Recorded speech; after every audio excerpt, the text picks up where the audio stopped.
Good evening, Sandite fans. We are here at Ed Doobie Fieldhouse getting ready for tonight's basketball games, the varsity games with the Jenks Trojans. And tonight we're going to get to celebrate homecoming here at Ed Doobie, and that's going to be taking place at halftime as the boys varsity game. So we're about just a few moments away from tip-off here at the girls varsity. And tonight I got my good friend Clay Huckabee on the mic with us and our broadcast crew here at Ed Doobie Fieldhouse, and we're excited to broadcast this game for you guys tonight. It's going to be a lot of fun. The girls and the guys are having a great season.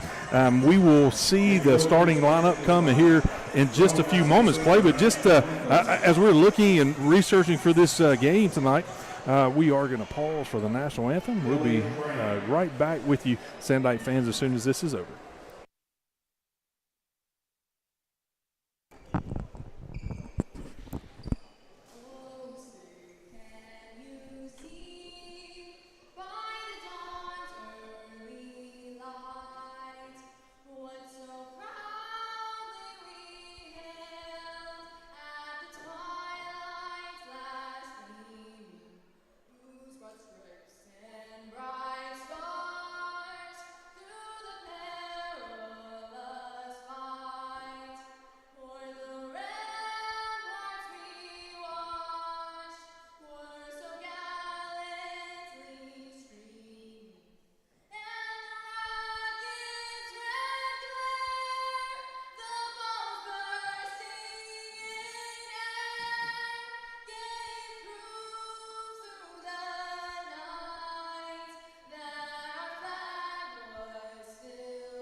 All right, Sandite fans, number 10 just came down with the national anthem, Lily Crane. Not only, Clay, is she talented on the court, she's got some musical abilities off the court. What a great job by Miss Crane tonight. I need number 1, Hope Bond. Okay, with the starting lineups are being announced by our PA addresser, Mr. Bob. We will take you there. Congratulations to Hope Bond on scoring her 1,000th career point. Got an honor on the court tonight for somebody scoring 1,000 points, Clay.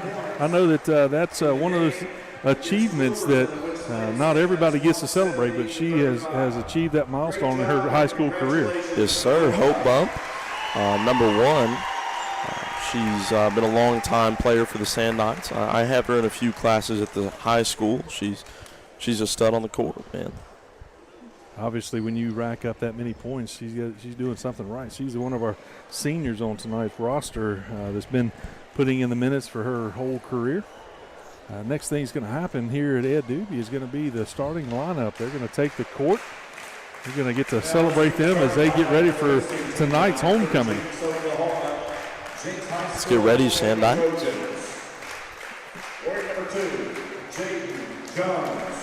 Going to call out the Jenks, the visiting Jenks Trojans starting lineup. We will let the PA announcer do that honor. Mr. Bob does a great job over there, so we'll let him call out those names and numbers for you guys.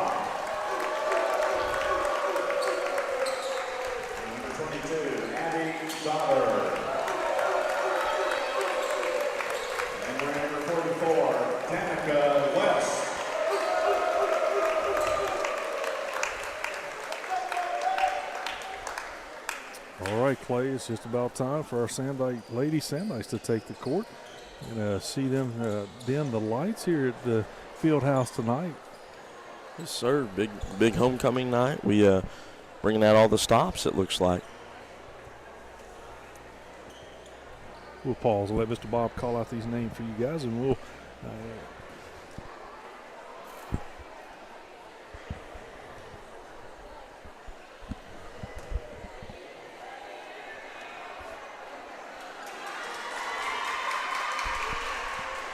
waiting for the Lady Trojans to move away from half court. It's time to get Sandite loud. This means your starting lineup For the Charles Page High School Varsity Girls.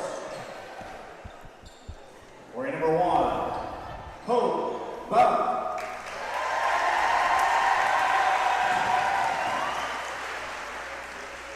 Wearing number 4, Nevaeh Garrison. Wearing number 10, Lily Crane. Wearing number 11, Abby Martin. And wearing number 23, Sayori Welch. All right, we've got the starting lineup for the Sandites tonight. Clay, let's go over who that is and call out their class as well. Yes, sir. We have Hope Bump. We have Nevaeh Garrison. Hope is a senior, and Nevaeh is a sophomore. We have Lily Crane, a sophomore. We have Abby Martin, a senior. And we have Sayori Welch, a freshman.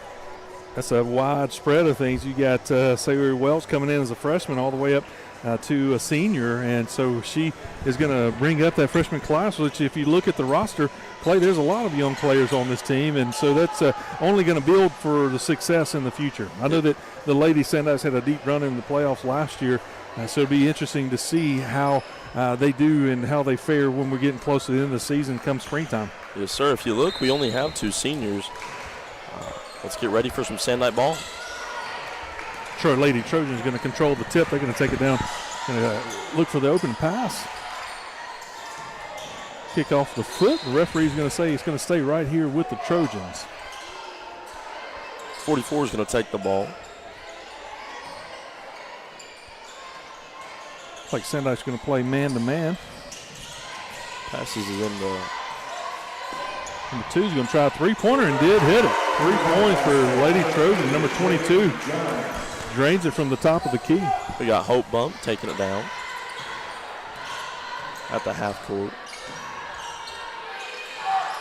Number 11 going to take it again, and she answers right back. Abby Martin takes it down and ties it up 3-3. I mean, exciting night, Clay. They keep shooting the lights out. Yes, sir. Number 2 at the top of the key for the Trojans. Passes it out to number 20.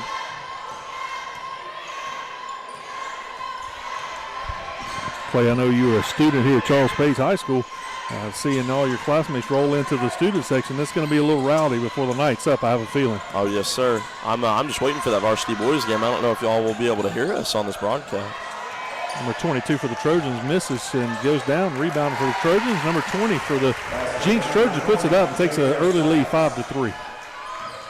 Hope brings it to half court. At the top of the key, she's driving. Kicks it out to Lily Crane, our center. She shoots a 3. No good. It goes out of bounds on the Sandites. Sandites turn it over. Jenks Trojans going to take it out under the goal. Move the ball down the court. Looks like we're still going to remain in that man-to-man defense. Number 21 gets it on the baseline. She's doubled. Sandites force a turnover. Hope Bump's going to take it down the floor. Going to trap her down in the corner and just was able to strip it away. Sayori Welch takes it on the wing.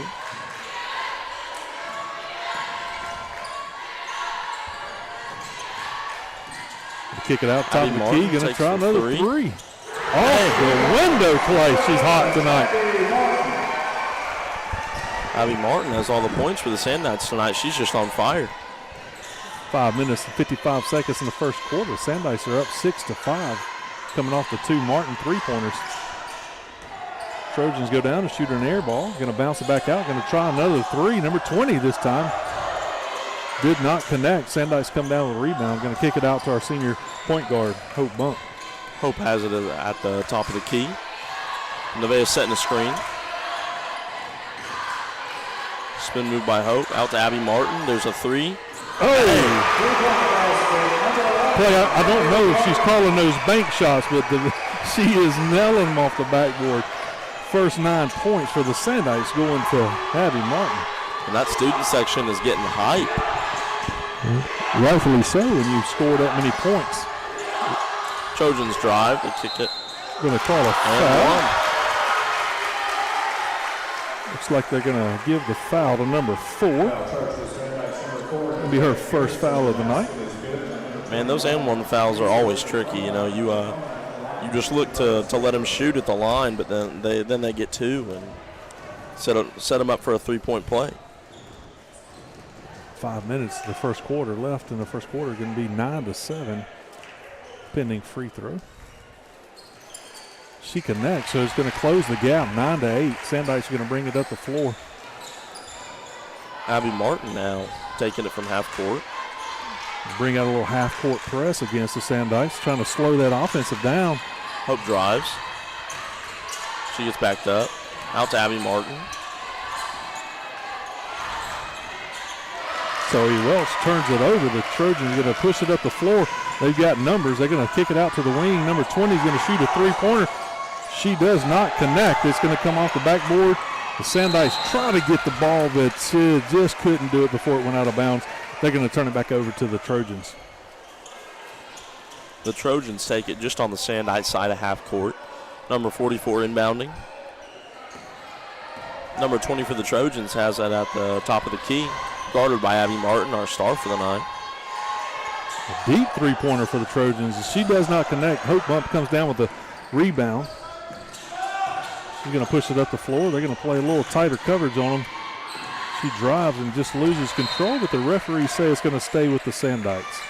They're going to inbound it under the goal, or on the baseline, rather. Sorry, Welch inbounds it. Out to Hope on the three. She drives, kicks it out to Lily Crane. Lily connects on the side. We told you about her talent singing the national anthem. Now she's showing you what she could do on the floor. Going to come up with a two-point shot. Starting center and starting singer will. Abby Martin just goes for a relentless turnover. I love the aggressive play. Number 2 for the Trojans going to lay it up for a three-point shot. Going to tie the ball game at 11 points. 3 minutes and 43 seconds to go in the first quarter. Soward cuts to the baseline. You notice, Clay, after the first few shots or few possessions, the Trojans have decided to pick up defense a little further out to try to slow the Sandykes down. Yes, sir. I think both teams have felt each other out, and now's where it gets interesting. Going to force her out of bounds. Going to call a foul against the Trojans. Number 22 for the Trojans picks up the first foul. Sayori Welch going to take it inbound for the Sandykes on the sideline, right in front of the Jenks players' bench.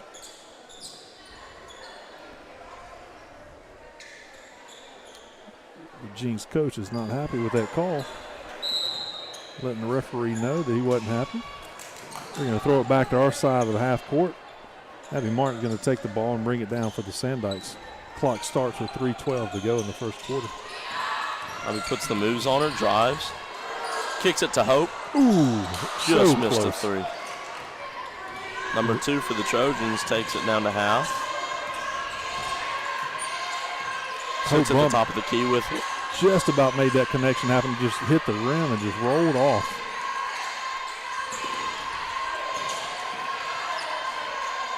Trojans do a good job passing around, trying to look for the open shot. Everywhere they are, where they go, the Sandykes standing there, going to trap her on the baseline. She's going to drive, try a reverse layup. Did not make the shot, but she did draw a foul on number 4. That's going to be the second foul. Number 22. Number 4 tonight. So the Trojans heads to the free throw line. Shooting 2. She was trying to fancy layup, but she couldn't connect, but did draw the foul. Going to try to shoot for 2. Here's 1. She does connect with that. Number 4, Garrison, picked up 2 fouls in the first quarter.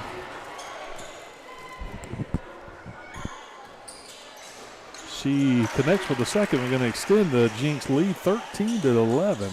Got a 2-point lead. Going to pick up full court press now. And try to dribble out of that, pass out. We did cross half court, and we lose control of the dribble. The referee's going to give it to Sandykes. Sandike ball.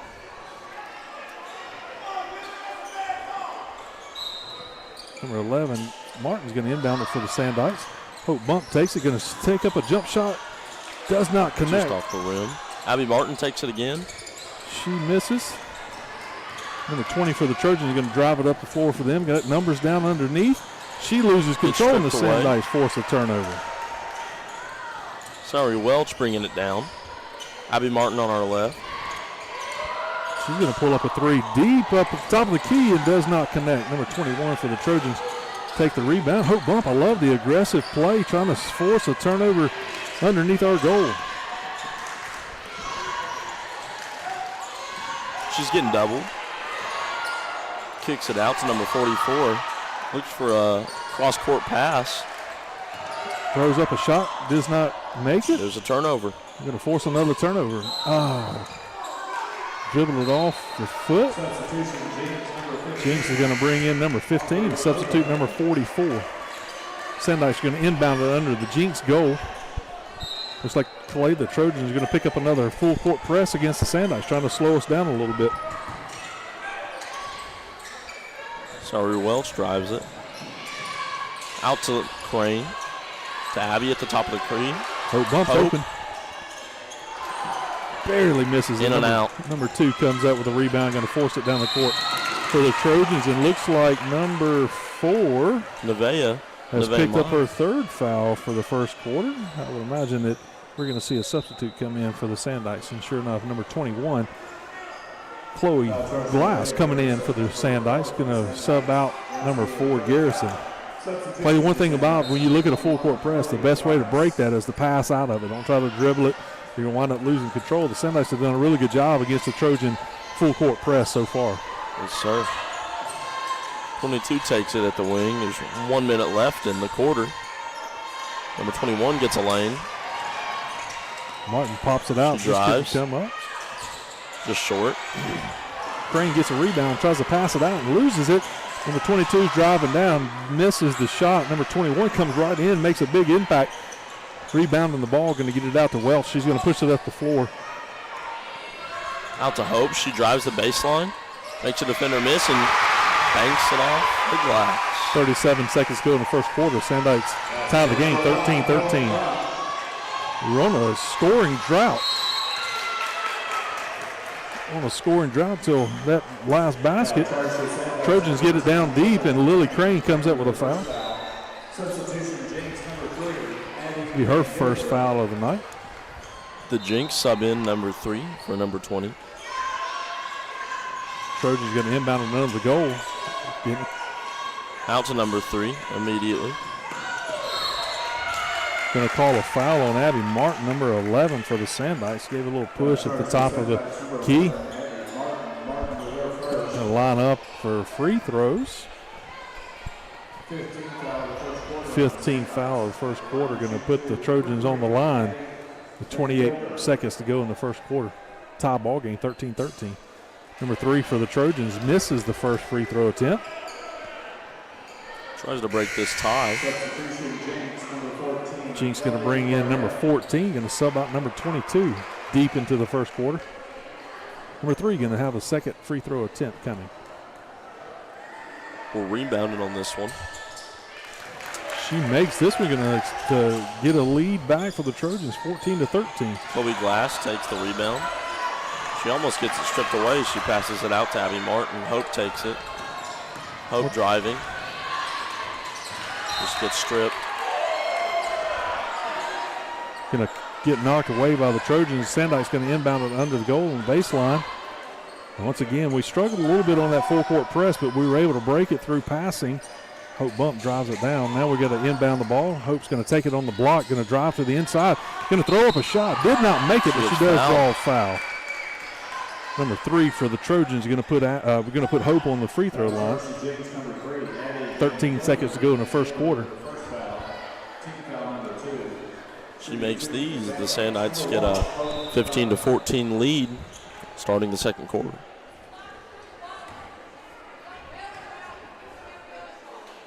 First attempt is good. Hope sinks it right in the middle of the rim. Tie the ball game 14-14. One more free throw coming. She hits it as well, Clay. We did get that lead right here before the first quarter is over. Number 2 for the Trojans drives it. She sits at the top of the key. She takes it out to the wing, passes it to number 21. And that just gets stripped away by Hope. There's 2 seconds left. One buzzer. Half-court shot, and it does hit the backboard but does not connect. So after the first quarter, the Sandites and Trojans are tied up. I'm sorry, the Sandites are up 15-14. We're going to take a quick break. We'll be back from Ed Doobie Fieldhouse in just 1 second.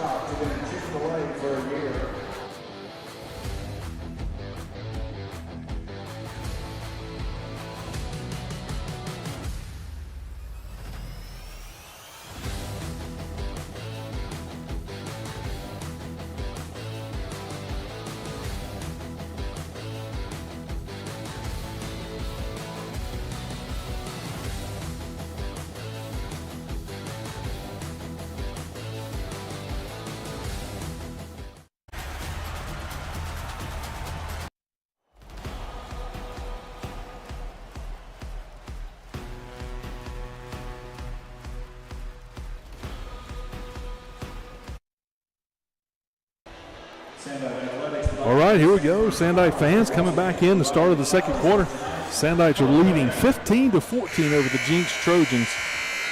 Play a lot of back and forth going on in that first quarter. We had early scoring where we shot three-pointers in a row and was up with 9 points to start the first quarter. Then Jenks kind of slowed us down a little bit, but ultimately with those last free throws from Hope at the late in the first quarter, we did take a 15-14 lead, and we get the ball here at the second quarter. Abby Martin's going to inbound it to Hope as we press on for the second quarter. Clock just now starting. Chloe Glass takes it from the corner. She takes a three, just bounces out. Crane goes for a rebound. It ends up getting rebounded by the Trojans, number 3. 22 brings it down the line. Sorry, Welch gets a steal.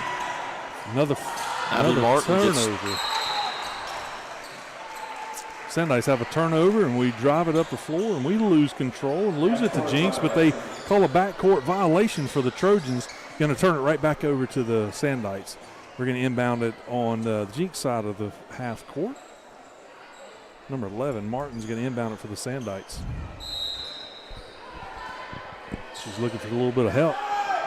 Martin passes it out to Hope, back on the Sandite side of the court. One-on-one, taking a half-court press. Looking for Abby. There's a screen. Hope drives it again. Doesn't get a foul called. Throws up a shot in hopes to draw the foul. The referees didn't see her away. The Trojans are going to come down. Number 20 thought about a three-point shot, but we closed the door defensively. Now number 20 is going to drive it around, looking for an open Trojan. She's going to try to shoot again. No, she fakes it, passes it around. Number 22 is looking for an open person, anybody to take a shot, and 20 does take it in the corner, and she hits a three-pointer. Going to be 17-15 in favor of the Trojans. It was a good defensive stand, just left the door open over in the corner, and she was able to find enough room to get a shot off. Martin takes it from the top of the key. She gets pressed by number 22. There's a foul. Abby Martin inbounds the ball. It's the second foul on number 22 tonight for the Trojans. Inbounds it to Hope. She sits on the wing with it. She tries to drive down the baseline, spin move. Gets muddled up, then there's a travel there. She ran into number 44 for the Trojans. I'm sorry, number 21 for the Trojans, and could not get around her, forcing her to commit the traveling violation. So Jenks is going to push it up the court. Number 20 leading the charge on the point guard. Going to drive in, going to pop it out from number 3. She thought about passing. Number 20 does take a shot. Just off the rim. She misses Abby it. keeps it in bounds. Number 20 gets the ball again. She shoots a mid-range and it goes in. Just inside the free throw line. She drains it for another 2 points. Clay, you notice number 22 is playing really tight man-to-man on number 11 for the Sandites, Abby. Since we burned them 3 times in a row with the three-pointer, she has not let her out of her sight. And that's been big for us. Hope gets a steal. She's down on the baseline. She's doubled. And she takes that. Oh, my gosh. Just babies, number 15. Little roll around the rim, and it goes in. Has a little fun time going down. Trojans going to try to rebound. Answer back. Number 22 is looking for an open spot. Number 21 at the top of the key. She's going to drive in, And the Sandikes make a stand. She loses control and throws it away, but they say the Sandikes tipped it. Clay, I didn't see it. I didn't see the tip right there. It looked like it was a clean block. I did not see the Sandikes touch the ball. I thought so. I think they were just being nice, Will. The referees don't agree with us. They're going to leave it down here on the Trojan side of things. Number 2 for the Trojans is going to pop out, going to shoot. Number 20 is going to shoot it deep down 3. Number 20 has had a lot of shooting confidence this game. I wonder how many points she has. I wish we would have been keeping track of that, but she's been playing well. She has turned it over, and there's a timeout on the court. But when you look at what's going on the court, the second quarter, it's obvious that you're going to keep the ball out of Abby Martin's hand because she is on fire, or she was early on. But yet you look at the aggressive play for the Sandikes, and they are pressing the ball. They're trapping the Trojans, trying to force a turnover. And we've had some success early on in the second quarter with the Trojans turning the ball over. We're going to take it here down on our end of the court. Going to press it down when we come out of this timeout. Did the Sandikes take that timeout, Clay? It does. I believe the Sandikes took it. It looks like we sure did. I want to give a shout out tonight to our trainers for the girls basketball team. Bailey Warwick and Gabby Rambo are the trainers that are always taking good care of our lady Sandites throughout the season. So we appreciate their hard work and dedication to do their part to make the lady Sandites ready for game day every day. Welch is going to take it in, going to pass it back to Abby Martin. She's going to be faced with some full court pressure. Number 20 for the Trojans is going to be trying to force her to make a mistake, but we get it across half court. Welch is going to pass it back to Martin, going to throw it down. There's Hope down at the free throw line. She's going to drive in, look for a little bit of help. There's Abby Martin wide open at the top of the key, and she leaves it just a little short. Tip.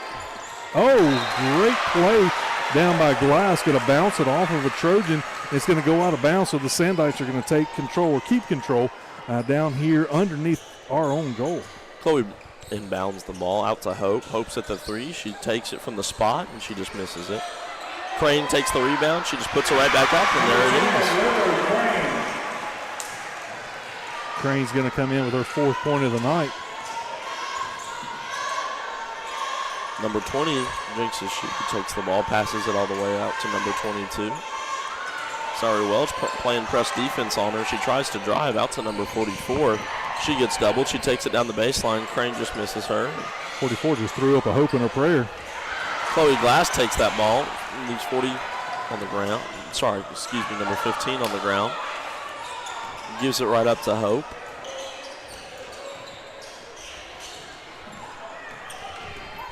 Hope takes the ball, gets it out to Abby Martin. She drives down the left side between 2 defenders, and a foul is called. Sends her over to the line. Just a minute ago, we were talking about the trainers, Gabby and Briley, and I've seen them throughout the years at school, and they definitely put in the work on the bench and at school. Abby shoots her first. It's off the front of the rim. 4 minutes left in the quarter. The Trojans sub number 15 for number 21. And Martin shoots her second. She connects with number 2. Clay going to give us a 1-point lead. Looking at the scoreboard, Abby's leading scoring up there, 10 points already in the first half.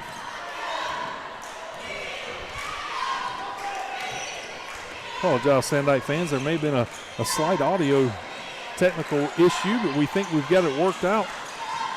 Thank you for your patience as we set up for our first home game of the basketball season tonight. We look forward to being the rest of the home games with you here at Ed Doobie, so it's going to be a lot of fun.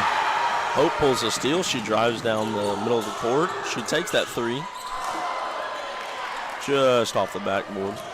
Number 2 for the Trojans drives it down. She's at half court. She's at the top of the key now. Tries to find an opening. She's driving, meets Crane down in the paint, and just can't get it around her. Forces her to redirect her shot, and then Hope Bump comes up with a big block. Glass is over there, triple team. Now we got some numbers. Abby Martin's going to push it up the floor. Loses control. Out to Crane. Crane is there to save it. And going to call a traveling violation against Crane. Play as a defensive man myself in basketball. That block down here by Hope Bump was impressive. I enjoy watching the defensive stand come about, and they just look at Lily Crane, how tall she is down under the goal, force that shot to just be redirected because she was going to throw it out of there, but then Hope Bump gets it and goes from there. A little bit of collision down here, both of them going for the ball. Going to call a blocking foul on number 1, Hope Bump. Hope's really been impressive tonight. The way that she can just stop them defensively and then turn it into an offensive battle right away is just is very reminiscent of a senior that you want on your team. She is not afraid to stick her nose in there. Send that ball. Going to be a charging foul against the Trojans. 21. Number 21 picks that foul up. So with 2 minutes and 50 seconds to go in the first half, Sandykes holding on to a 1-point drives the baseline. lead. Makes 2 defenders jump, and she hits it. Going to extend the lead, 22-19.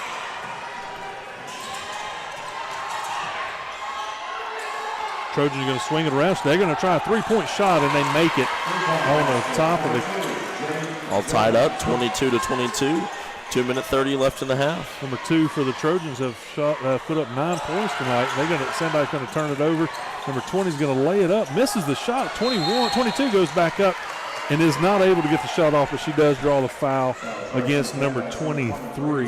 Tonight, Sayori Welch's first foul of the evening. So far, we're not in terrible foul trouble. We got one player with 3 fouls. The rest of the Sandykes that do have a foul only has 1 each. Trojans going to miss the first one. Number 22 misses the first free throw. Second one pending with 2 minutes and 17 seconds to go in the first half. Been an exciting first half, all tied up with just a few minutes to go until halftime. Misses the second one as well, and the referee is going to call the ball out of bounds against the Sandykes. Going to keep it right down here with the Trojans, inbounding it under their own goal. Number 44 takes the inbound. Team gets in their position. Passes it out to number 20 on the baseline. She shoots just right around the rim. Going to call a foul against the Trojans.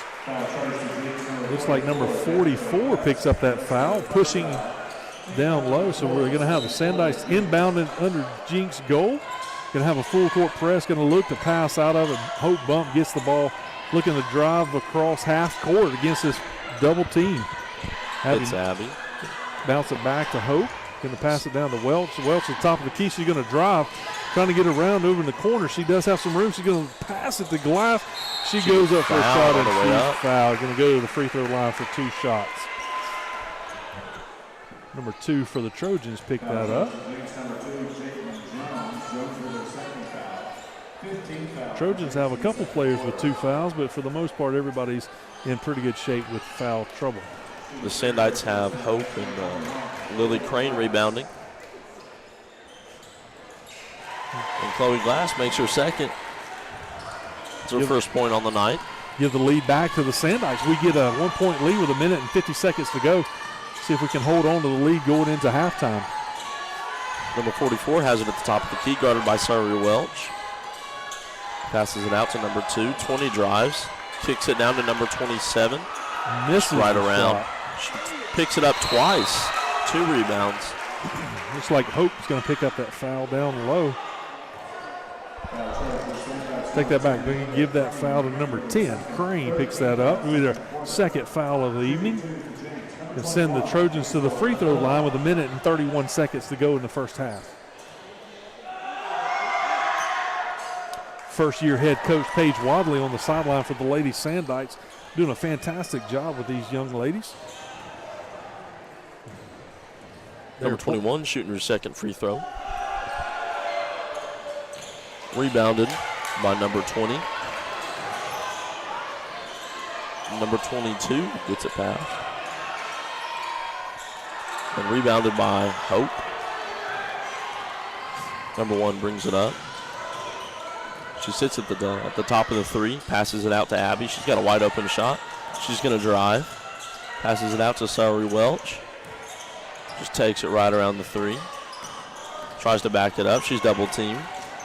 Tries to get it past Hope, who set a screen for her. She drives it down the baseline out to Glass.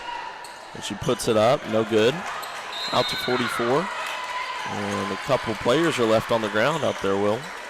Looks like they're going to give the Sandite foul to Chloe Glass. Going to be her first foul. The junior Sandite going to pick up the first foul tonight.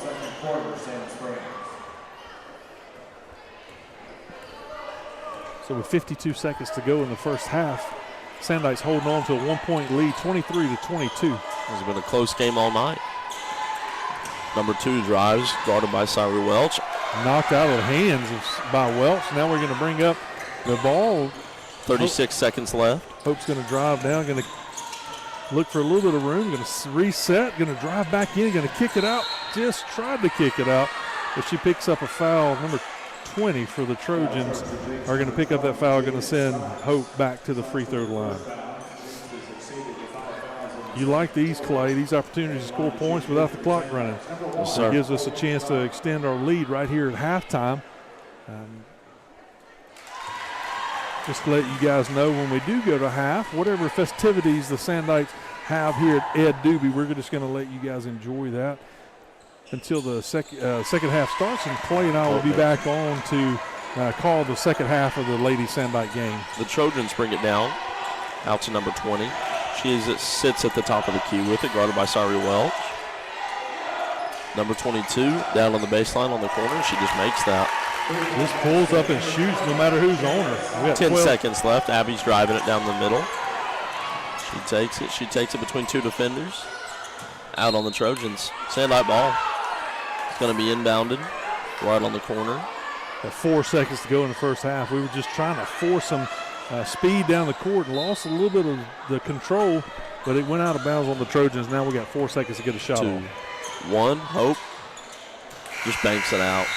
Puts it up. So after the first half, Clay, we are tied up 25-25. We're going to take a break, and when we come back from break, we're going to let you guys enjoy the festivities. Maybe it's a cheerleading team or something's going to be going on, so we'll let you guys enjoy that, and we'll be back right before second half starts. Don't go far. We'll be back in just a few moments.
Well, I'm gonna go down and grab a drink.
All right, Sandai fans, we're right here ready to kick off the second half. The Jenks Trojans going to inbound the ball at mid-court. Exciting first half, Clay. It's a lot of offensive explosion going on. A lot of shooting, a lot of points. 25 points for each team in the first half. Going to start the second half with number 44 inbounding the ball for the Trojans. Going to throw it into number 20. Yes, sir. We got a level playing field. This is about the grit and determination for both girls. See what kind of halftime adjustments we had at halftime to keep us in the game to extend the lead. Jenks are going to come out firing right away. Number 20 going to put up a three-pointer and going to sink it to extend the lead 28-25 for the Trojans over the Lady Sandites. Number 20 has 7 on the night. She's been hot today. Hope drives, hits it to Abby. They left her open, and you know she's got some range. Just couldn't connect on that three-pointer. Trojans going to take it back down the floor. Number 22 is going to kick it out to number 20 in the corner. Misses it. Lily Crane's going to come up with a rebound. They're going to call a jump ball. Possession error is to the Sandites, so we're going to get it inbounded under the goal down at Jenks side of the court.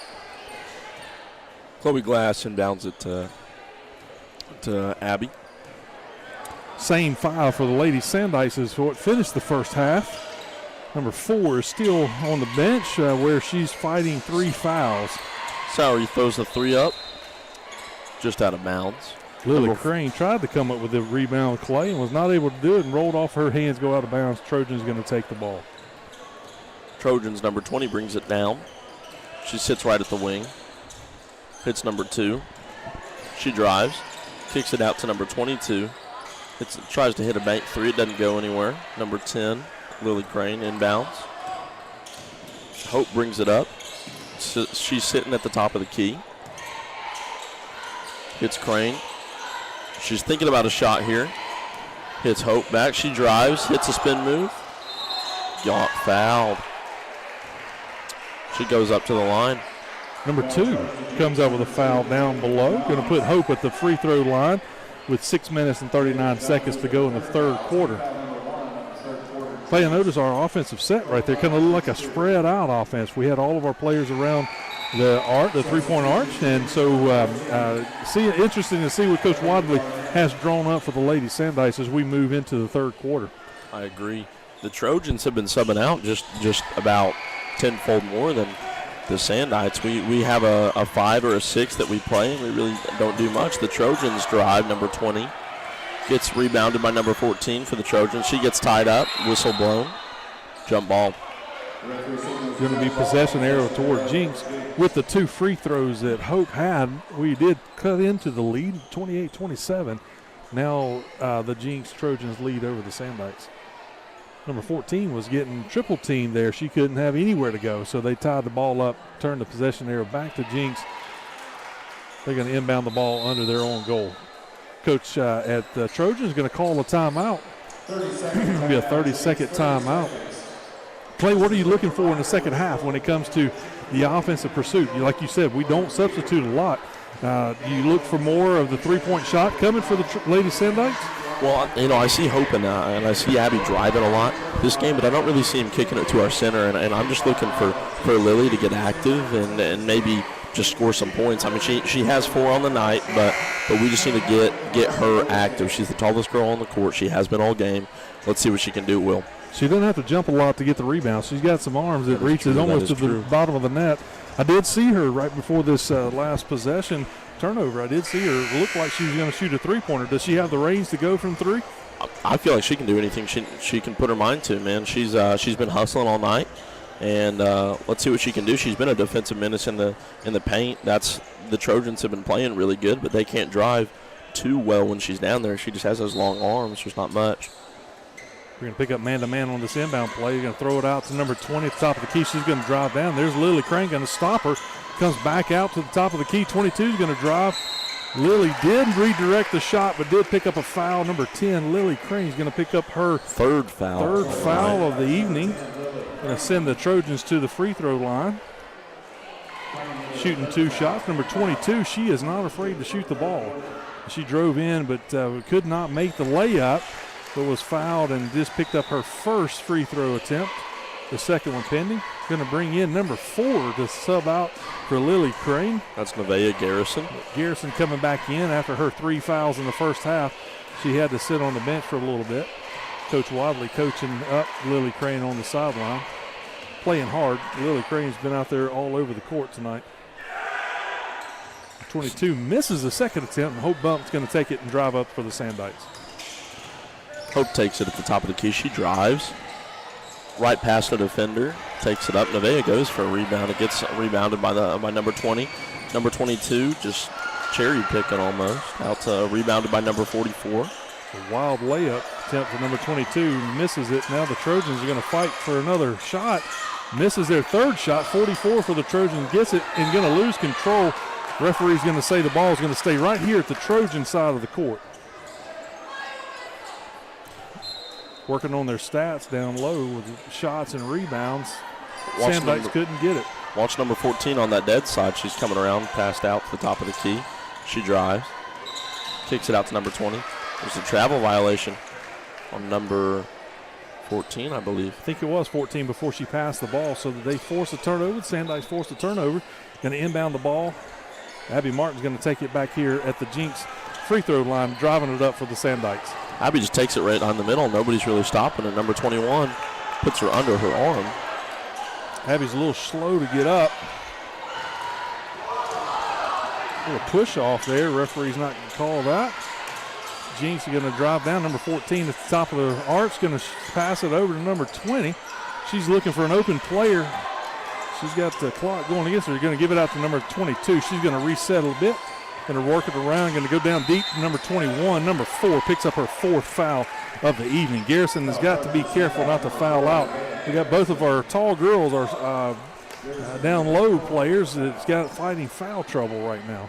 Does not take them to the line. Jenks are going to inbound it under their goal. We're going to pick up man-to-man again on this inbound. Going to pass it out to the top. Number 20 for the Trojans. Going to drive in the middle, kick it out to 22. She's going to shoot a 3, and she does not connect. But the Trojans pick up the rebound and throw it away for the Sandites. And Wadley subs in Lily Crane for Nevaeh Garrison.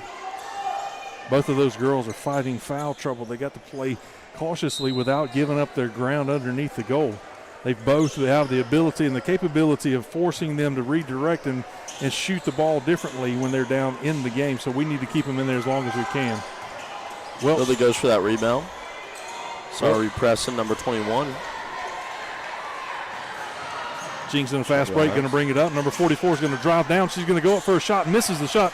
Rebounded by number 22, but they say she lost control and going to move the ball back to the Sandikes. We force another turnover for the Trojans. Chloe Glass takes that inbound. Number 22 for the Jenks has been on Abby all game, just stuck like glue. Abby will burn them if they get in a little bit of room. She gets hot again, which is exactly what we need right now to pick up this lead, get our own lead. So a three-pointer would do that for us. Chloe passes it to Hope. She sits at the top of the arc, takes a long range, middle. Going to tie the ball game, Clay. 29-29 with 4 minutes and 20 seconds to go in the third quarter. Trojans going to bring up the ball. Number 2 is handling the dribble responsibility. He's going to pass it down low. Lily Crane forces her to take a wild shot, and we get a rebound and Hope Bump running the numbers with the Sandites on her side. She's going to spin around, go for a drive, and lays it up and makes the shot. What a drive by Hope Bump, picking up a 2-point lead for the Sandites, number 31-29.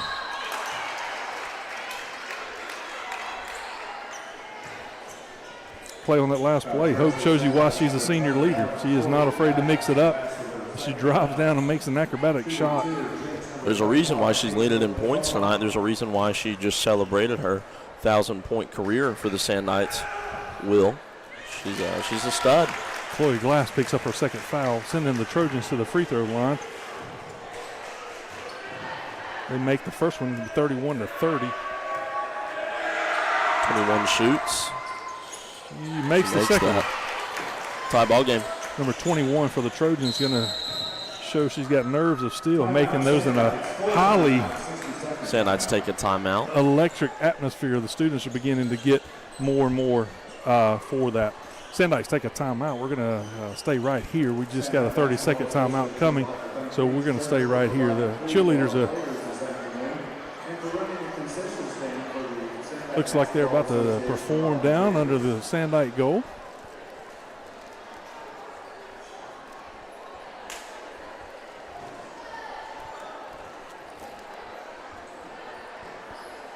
Clay, I know we're multi-talented, but I'm not sure I could pick you up like they're doing down there.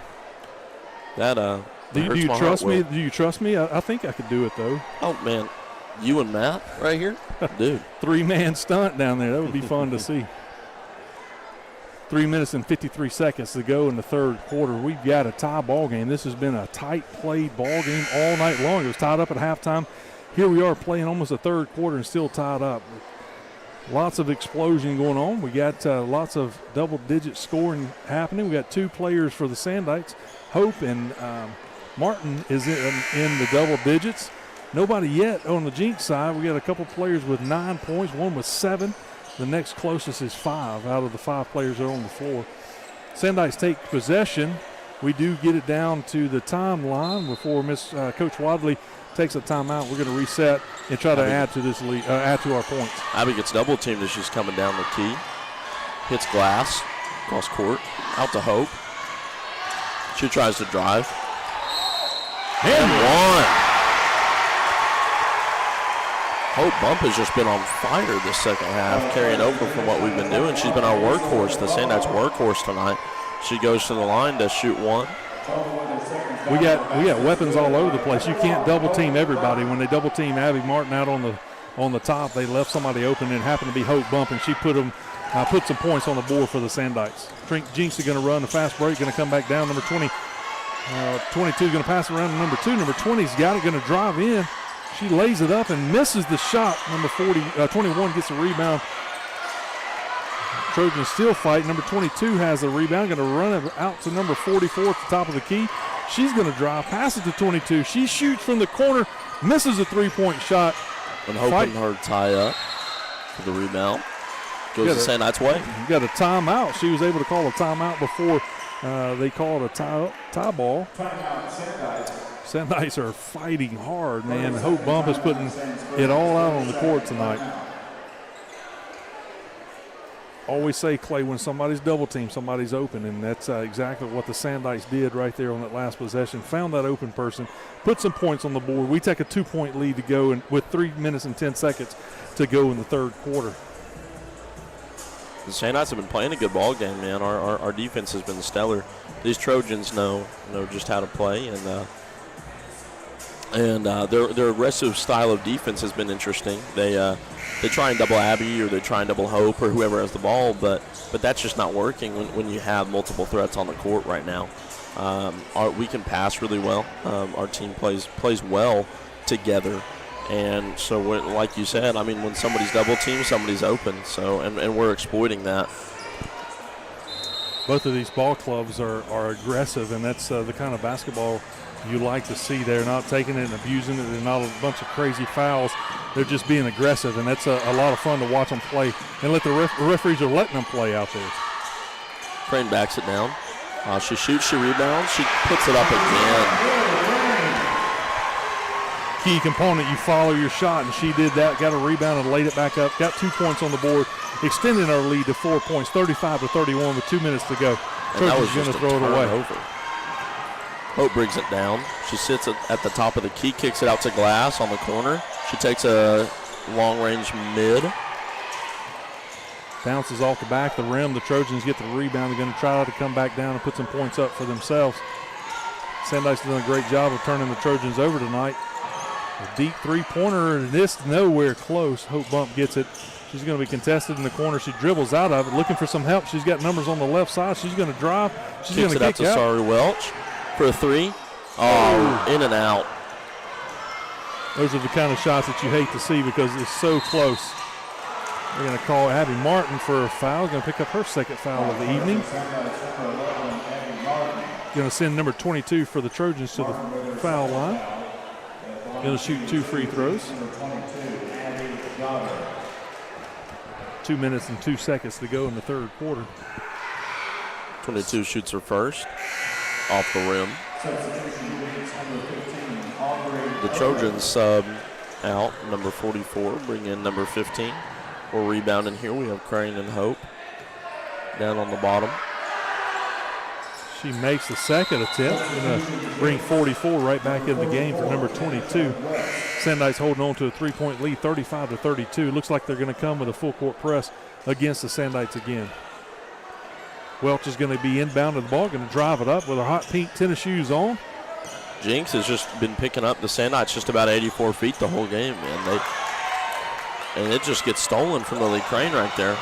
Glass throws it down, and Lily couldn't get a good handle on it, and they take it away from her. The Jenks Trojans are going to come down with a fast break.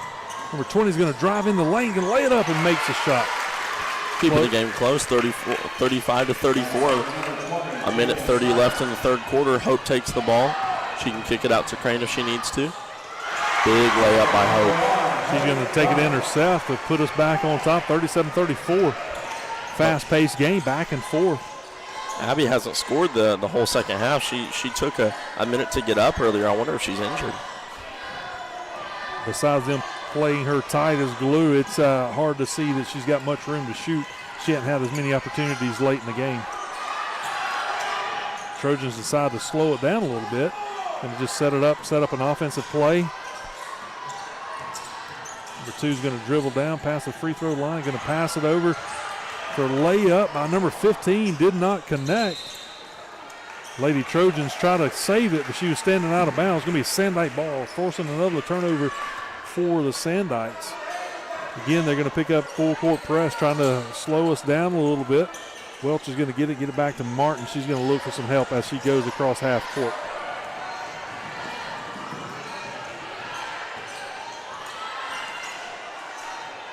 Hope picks it up on the wing. Abby Martin passes it to Chloe Glass. She tries a three, no good. Welch is there for a rebound. Going to call a foul on number 15 on Jenks Trojans. I'm going to say it's on the floor, so she will not go to the line. We're going to inbound the ball underneath our goal. This has been a heck of a ball game. The first game that we broadcasted, it's been very close all night, within a 3 most times. 30 seconds to go in the third quarter. Glass throws up a layup, did not get it, got her own rebound, puts it back up, does not connect. Trojans going to take it out and run it down the floor. We try a little fast break, going to drive down. She pulls up to shoot, misses the shot. Glass is on the rebound. Throwing it out to Welch. Got 12 seconds to go, Clay. We got to get some points right here in the last part of the third quarter. Going to turn it over.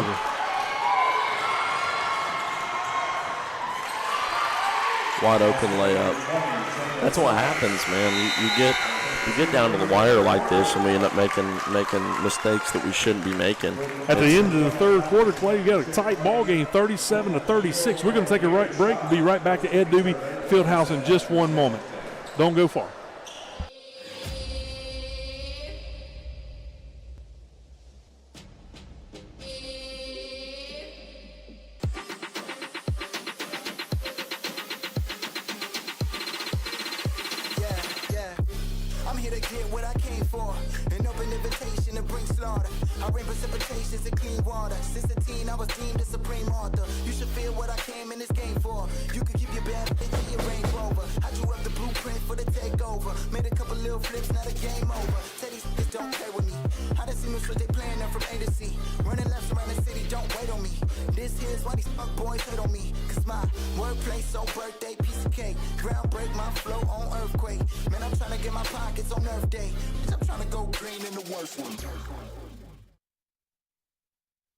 Welcome back, Sandite fans, from the Ed Doobie Fieldhouse tonight. We are about to start the fourth quarter. The first 3 have been nothing but excitement, full of points, full of turnovers, full of defense. Clay, at the end of the third quarter, Sandite's holding on to a 1-point lead, 37-36 as we start the fourth quarter. The Jenks Trojans going to inbound at midcourt. All over with in 8 minutes. The Sandites are going to try to hold on to that victory. Number 2 is going to be bringing the ball down. Just a reminder, at the halftime of the varsity boys game, which is coming up right after this game, we're going to celebrate homecoming here tonight for the basketball. So don't go away. You'll want to watch that. You'll want to spend some time with us watching the varsity boys coming in 5-0 record, Clay, and they're going to look to extend that against the Jenks Trojans tonight. Yes, sir. The Sandknights have been hot. We're looking for a playoff bid. Man, we have an amazing senior class. We're playing a 3 big lineup, and it's going to be an interesting year. I'm really, really excited for how the Sandknights can progress. We have Deke Thompson, we have Kaysen Evans and Cooper Kelly, and those 3 stars plus our others have just been playing amazing ball this season. Referees had a discussion. The possession error didn't switch last time, so it does give it to the Sandknights. We take possession first in the fourth quarter, and we just turn it over off a missed shot. Jenks takes it down the floor and throws it away. So we're going to go right back in. The Sandknights didn't hurt ourselves. We just didn't come away with any points. The Jenks Trojans choose not to pick up everybody full court. Just going to stick one-on-one against Abby Martin. Possession arrow is with Jenks Trojans. That may come in play later in the game. Sorry for a big 3 just off the backboard again. Chloe Glass sends it back out to her. She goes for a pump fake, hits Hope. Hope drives the baseline. She hits a spin move. She's going to pick up a foul against number 20 for the Trojans. She looks like she don't agree with that call, but Hope's mad at herself that the shot didn't fall to get +1, but she's going to the line to shoot 2 early in the fourth quarter. Sandai still leading 37-36 with 7:20 to go in the fourth quarter. Dinks the first one off the front of the rim. Sometimes that's a sign that your legs are getting tired when you can't make a shot like you want to in the fourth quarter. She's been playing hard, but she comes right back and picks up the second. We're going to extend the lead 38-36. Hope Bump's got 19 points now in this ball game. Trojans going to drive down. Number 2's got it. Putting it in the corner to number 20. She picks it back out to number 44, who's looking for somebody down low. Can't find them. Now they're going to test number 44 gets free, and Welch couldn't stay with her. She lays it up to cut the lead, tie the lead, the ball game at 38-38. Welch is going to drive down. She's having a little trouble keeping handle of it. She's looking for some help. Got somebody cutting in the middle. Abby Martin goes up for a shot. could not come away with the points. Now the Trojans are going to move it back down to their side of the field, or side of the court. Tie ball game. Chloe Glass picks up number 2 for the Trojans. Number 20 open in the corner. Dinks off the rim. Hope picks up a good steal. She's driving down the court. Mismatch. 3 defenders against her 1. She takes a 3. Oh, air ball. Just a little Trojan bit off. ball. Going to sub Lily Crane out for number 4. Garrison coming back in the game. Garrison has 4 fouls. She's got to be careful down low. The Trojans look like they're beginning to move the ball down underneath the goal to get some closer shots, so she's got to be careful not to pick up her 5th foul. Crane's looking like she's played hard, and she looks a little tired over there, so it's obvious that she needs a little break. So just get a little rest, bring her back in. Fresh legs coming in, finish out this game. Jenks are going to try it right away, going down low, could not get the shot to fall. Looks like number 4 may have picked up foul number 5. Foul charge number 4, Garrison. Garrison with a 5th foul. She did, in fact, pick up her 5th foul. It looked like she was straight up on that. Crane goes back in. She was gassed, but she has to go back in. We're going to see if the Trojans are going to exploit that. We see Crane coming back at the free throw line. Maybe she'll get a little bit more rest, get those legs fresh again. But Garrison fouling out, it's a big hurt for the Sandikes. She didn't get to play much in this game after the first half because of foul trouble. Jenks does pick up the first free throw, going to take the lead back from the Sandikes, 39-38. Second attempt coming. She misses that, and Lily Crane comes up with a rebound, gets it out to Glass, letting the Sandikes get across. Abby Martin's got it. She's going to drive in and loses control. Number 44 for the Trojans picks it up, and they're going to come down, and Hope Bump's going to pick up another foul. It's only her second one of the night. Going to send the Trojans inbound the ball at mid-court. Well, it looks like we're doing uncharacteristic stuff, that we're kind of rushing things and kind of just slowing down playing our game. We're just rushing it a little bit.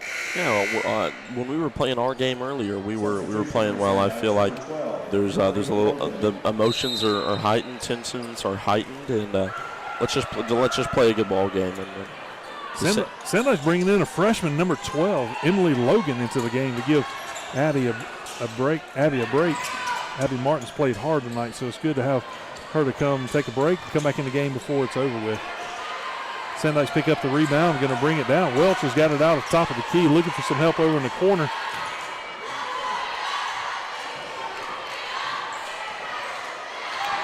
Glass going to take it down the corner, gives it the Hope Bump. She's tight. Double team. She's trapped in the corner. She hits the baseline, gives it to Crane. Crane hits a nice mid-range. Great little shot right there. Going to just wide open right on the block and just lays it right in. Trojans going to come driving down. Looks like Hope Bump's going to pick up her 3rd foul of the evening. 5 minutes and 7 seconds to go. The Sandikes now have a 1-point lead with the 2 free throws coming from number 20 from Jenks Trojans. Crane had a nice little release over on that shot. As a taller player, she looked really smooth, just laying it out there and just burning the bottom of the net. She showed a little emotion as she was running back up the court. It's good to see. She's feeling like she's got a little rest, and now she's ready to go. Trojans do pick up both free throws. They go back on top, 41-40, with 5 minutes to go in the 4th quarter. They're double teaming Hope. And there's a charge. Number 22 for the Trojans disagreed with the referee. Thought that Hope Bump was going to be called for it, but it's a blocking foul against the Trojans. Sandikes are going to inbound the ball over on the visitor side. The crowd did not like it. That's where we're set up broadcasting tonight, on the Trojan side of the court, and they did not agree with the referee either. Not at all. 41-40. Jenks is up over Sandikes. Chloe Glass gets an open 3, and she just drains that. She said, watch this, I'm about to burn one up, and she put it in the bottom of the net. Puts us up by 2. I bet you viewers could hear the audience reaction to that. Abby Martin's back in the game. She got a quick breather, going to finish out this game, try to bring home the victory for the Sandikes. Lily Crane picks up another foul, looks like. They give it to Lily. That's going to be her 4th foul. Our bigs they just can't escape the fouls tonight, Will. We need her to hold on for 4 minutes and 35 seconds to be able to finish this game. We just need to play a clean game. 2 free throws coming for the Jenks Trojans. She bounces up. This is the first one. 2nd attempt pending. We have Crane and Bump rebounding like we've had all night. She shoots her 2nd. Crane's got about 6 inches on number 20, but it bounces Number 20 back. rebounding. Out to the top of the key. They hit number 20 in the corner. Number 22 with the ball. Number 44 sitting at the top. Sendai's playing a little zone defense now. 20 runs the baseline. Overshoots it, and Welch comes up with it. She's going to push it down. She's going to pull back and wait for her teammates to get there to give her some help.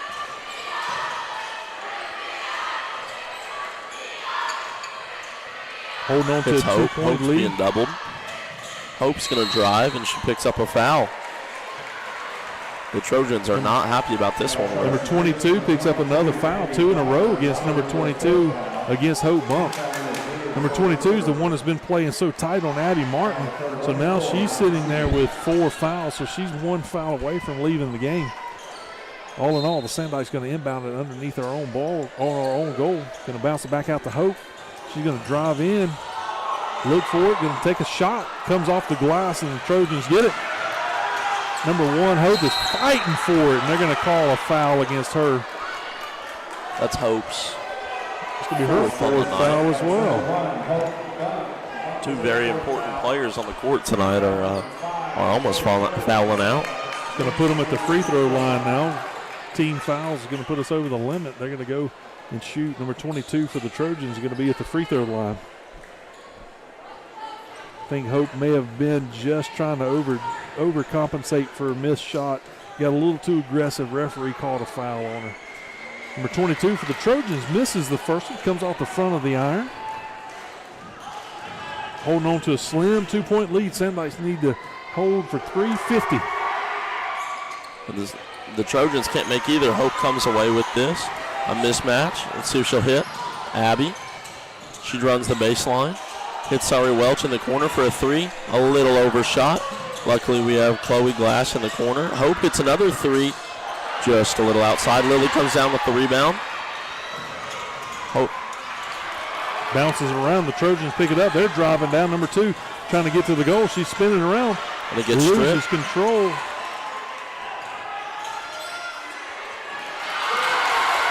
And the Trojans get physical down below. Number 21 is a tough play down there. She just kept fighting until she got it to go in. Sandike's going to slow it down and set up an offensive play. Student section getting involved with a tie ball game with 3 minutes to go. Chloe Glass for another 3. Bang in the corner, right in front of the student section. As you can tell, the students are fired up. She's got a sweet little release on that 3-point shot. The home crowd is fired up right now. We're going to take a 30-second timeout. Clay, just look at Chloe Glass over in the corner, and she just has a sweet release, and that 3-pointer doesn't look like it's got much on it. It just finds the bottom of the net the last 2 times she's attempted it. Man, those 2 threes have probably been some of the most important points this game, Will. And it's late in the game. Everybody's fired up because of it, and she's just been in the position to make a couple game-changing plays. They subbed her in. She's been rebounding like no other, and it's just been a really great game tonight. The Sandikes just need to close this out. We're 3 points ahead on the Trojans. If you remember, Glass came in early on to sub out Garrison when she got early foul trouble, and she really hasn't come out of the game since. She's pretty much all of these girls have played the majority of the game. Crane and Garrison have been in and out a little bit, just depending on their foul trouble. But everybody else has played just about the whole game. Yeah, and that's the thing. Like you saw a freshman come in, Emily Logan, to just give enough rest to let our starting 5 or our first 6 to be able to finish this game out. And That's important. Your role coming off as a freshman, just give valuable time on the court so that our starters can come out and make a big difference to secure the victory. 2:51 to go. Jenks is going to inbound it at midcourt. They're going to slow it down a little bit, looks like, and look for the right play. On Abby. Runs the baselines. Hits the bottom of the backboard. Abby comes up with the ball. Played a little zone there and just couldn't get around our players to get a good shot off. So we come over with a rebound, and we're going to drop down trying to get some points. Turned it right back over to Jenks. Number 21 comes up with a steal for the Trojans. They're going to try to bounce it out. We're going to pick up a little three-quarter court press. And the 20 is going to dribble out of it. Hope's trying to put a little pressure on her. They're going to go down deep with 21. Lily Crane decides to block her shot. Not tonight. You're not coming to my house tonight. She throws it out of there, and Sandite set another offensive play. Clock's running, under 2 minutes to go in the game. Welch going to be fouled by number 44. It's going to be her second foul of the night. They are not over the limit yet, so we're going to inbound it from the coach's side or the Sandite side of the court. Abby Martin takes the ball. Isolation for her. Hope comes up to help her. The 22's back on her. She don't want to give her any kind of room. What they need to watch out is for Glass. Glass has been burning it up, and she's open again. She chooses to pass it to Crane over in the corner, back out to Hope. Hope's going to drive, going to bounce it around. Hope has an open lane. She's going to drive around. A minute and a half to go. We got a 3-point lead, and the Trojans decide to foul. Number 2 picks up a foul. Number 1, Hope Bump's going to go to the free throw line. Going to shoot 2 shots with a minute and 29 seconds to go. What an atmosphere. Just want to give you guys a heads up. In between the varsity game and girls and boys game, we're going to go off air, but we're going to leave it right here at Ed Doobie, and you guys will get to see the boys warm up. But we'll come back on just a few minutes before the boys game starts. But we will be taking a break after the girls game. Hope makes that second free throw. The Trojans take a timeout. Hope goes 1 out of 2 on the free throw line. Puts her at 20 points tonight, Clay. 47-43. Sandite's holding on to a lead, hoping to come into victory with a minute and 29 seconds to go. The Sandites have just played a heck of a game tonight, Will, man. This has been close all night, but the Sandites have just put it on them. With a minute and a half left in regulation, let's see what happens. Just take a quick reminder that we enjoy all of our players out here, but man, so much goes into our trainers that take good care of our players. And for the girls, we have tonight Bailey Warwick and Gabby Rambo are the girls trainers tonight, and for the whole season, and they've done a great job of taking good care of all of our ladies Sandites. So thank you guys for always doing your part.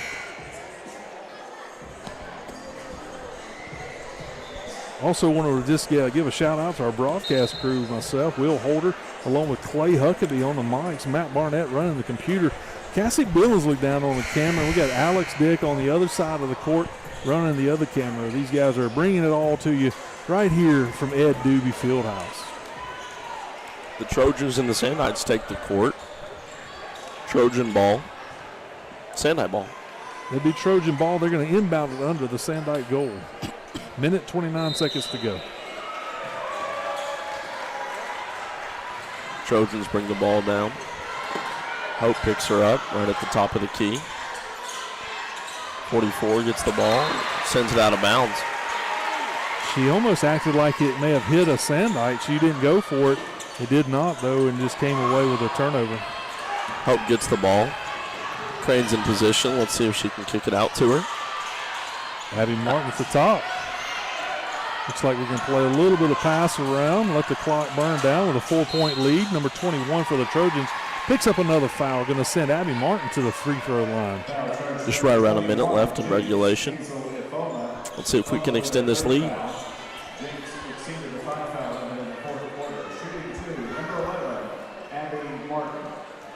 Never know what you're going to get with varsity basketball, but tonight has been nothing but spectacular. Lady Sandites and Lady Trojans have been going toe-to-toe, and we're still holding on to a 4-point lead. Abby misses the front end of the 2 free throw shots. It has been a great game, Will. We need to hit this one to extend early. And she does. 48-43 with 1 minute, 4 seconds to go. 5-point game. The Jinks are playing hurry up. The Trojans. They're going to drive. Looks like a little travel. Going to be a tie up. Going to be a possession here. Point down to the Jinks Trojans. They're going to inbound it underneath their goal. Got 56 seconds to go to hold on to a 5-point lead. Looks like Jinx is going to call a timeout. Be a full timeout. 60 seconds to go.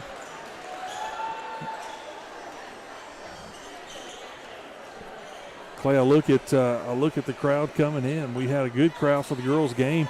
The boys' game is going to kick off momentarily after this, and it's going to be exciting. But it looks like everybody's coming into the gym tonight. It's going to be a lot of fun. It's going to be a lot of excitement, a lot of electricity going on as the Jinx boys take on the Sandites tonight. Yes, sir, man.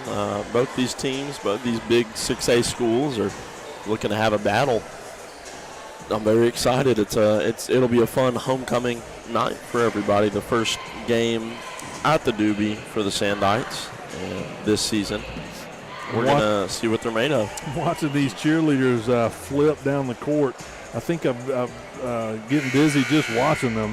The talent that they have whenever it comes to flipping and cheering is incredible. So those girls are always good to lead the Sandike crowd into cheers and keep the electricity going. So it's a lot of fun to watch them do their thing.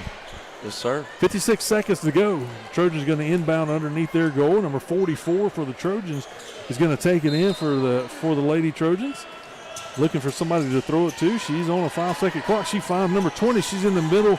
Going to pass it back to 44. She lays it up and misses the shot. Hope Buck comes down. Comes up with it. Fouled. 44 decides to foul her. Going to put Hope on the free throw line. She's going to go and try to get two more free throws to get her over 20 points. She's sitting right at the 20-point mark. So it's going to be fun to see if she can make it happen here in the last few seconds of the fourth quarter. Again, we're going to remind you as soon as this game's over, we're going to step away for just a little bit, and we're going to come right back in right before the boys' game tips off. Hope hits the first one. She's going to hit the second one. We're going to put us up by 7 points with 50 seconds to go. The monumental task of overcoming a 7-point lead in this game is getting harder to think about. Sandites come away with the ball off in this three. Hope gets fouled again. That's number 20's third foul. Number 20 is going to put Hope back on the free throw line with 38 seconds to go. And it looks like at this point they're just making her stats look a little bit better.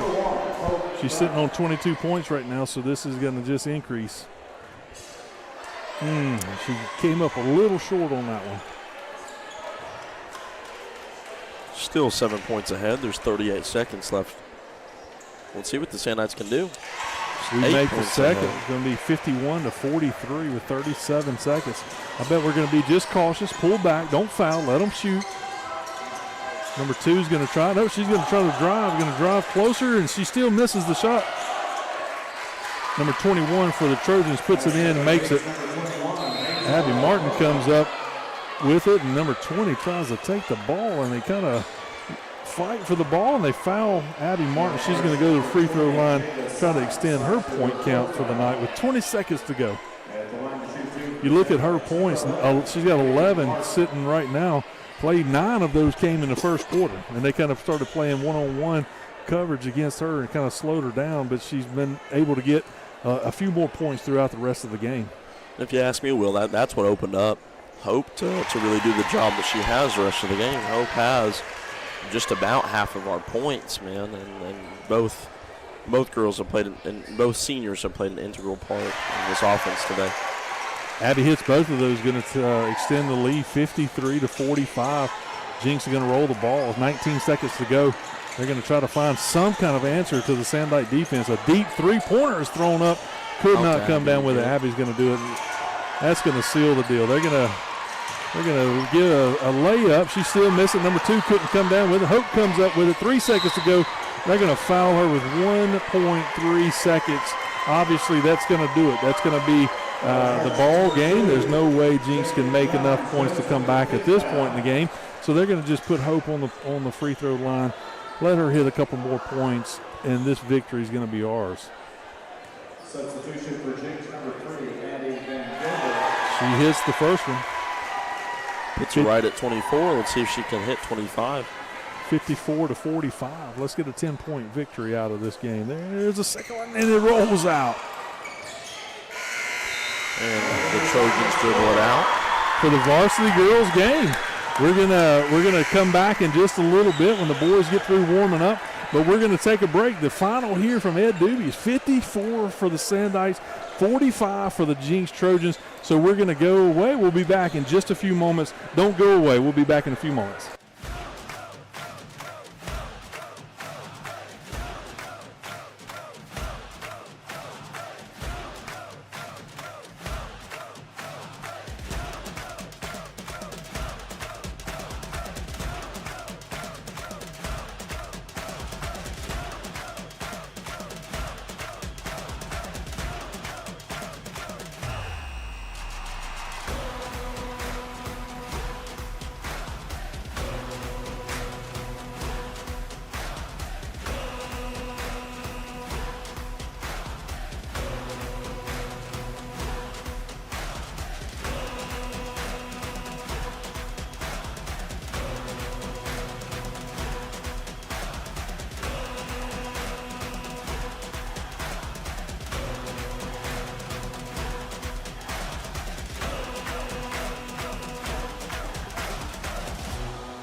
Welcome back, Sandite fans. Again, we're here for the boys varsity basketball game that's about to kick off and about to tip off in about a minute. We just want to kind of go over, Clay. I've been looking through some of the stats that we've seen, and the Sandite boys are doing well. So far, they're coming in with a 5-0 record on their play. Obviously, that doesn't always count tournament wins, but it's a regular basketball games. We're coming in undefeated 5-0. Yes, sir.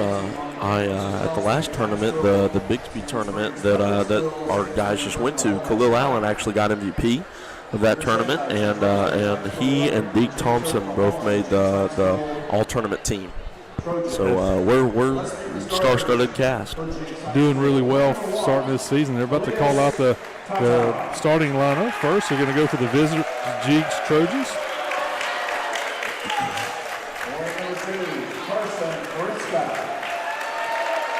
Looking over the roster, Clay, I know that this year a lot of our success is coming from seniors, and you just made the comment that on our roster currently we got 8 seniors that we're going to graduate this year. So it's going to be a rebuilding year for some of those younger players to step up coming up next season. Yes, sir. I mean, you look at juniors like Tarek Smith and Micah Betchen, both guards, and Cruz Smith. Even they're all developing really well, but there's an absence of bigs in the next class, and so there's going to be some big roles to fill. Here comes the Sandite starting lineup. We're going to let you guys enjoy the PA. At guard, senior number 11, Cooper Perry. At forward, 6'7", number 12, Payson.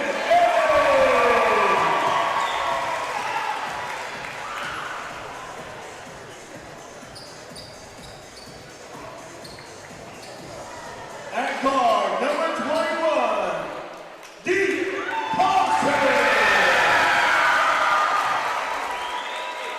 And at forward, 6'6" forward, Khalil Allen.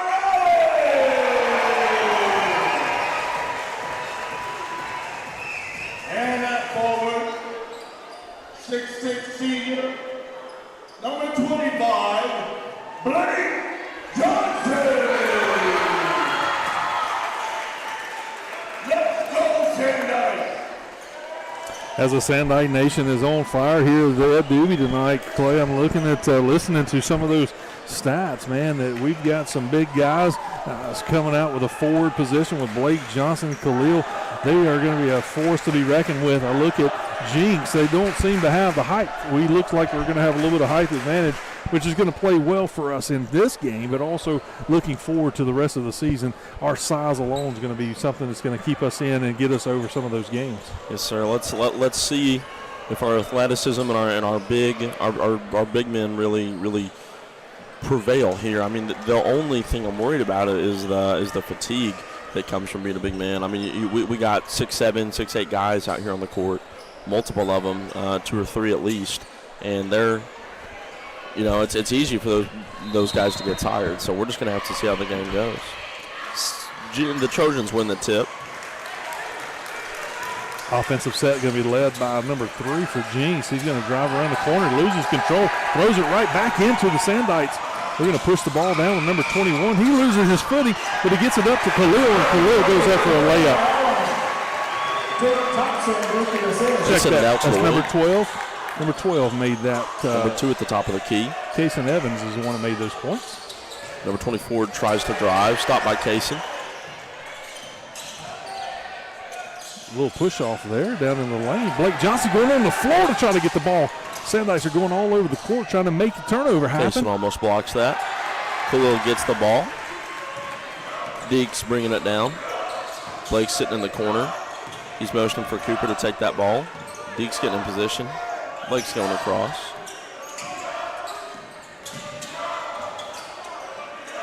Deke gets the ball at the top of the key. He tries to drive. Back to the corner, fadeaway jumper. And it's good. It's a beautiful shot right there at the free throw line. Going to be nothing but bottom of the net. Sandite starting out on fire tonight, 4-0. Deke Thompson, one of our star players, actually. He came from Jenks. He played his first 2 years of high school over at Jenks, so there's maybe a little bad blood here. Cason's going to catch a rebound, an air ball, but then he comes down. Sandite step out of bounds, going to turn it over back to the Trojans. They're going to inbound the ball right in front of their bench. 6 minutes and 36 seconds to go in the opening quarter. The Sandites are playing hard, fast and furious. I like it. Number 2 sits at half court, brings it down. Blake Johnson on him. A little bit of a mismatch. I would say that's a size mismatch for sure. Leave it open for number 2 in the corner. He cannot connect on the 24, rather. Cannot connect. We come down with a rebound. He brings the ball down to Khalil. Turnover. It's Sandite ball. They're gonna call a foul down under the goal. Khalil hits the floor. Number 24 is going to pick up a foul for the Trojans. Inbound the ball underneath our goal.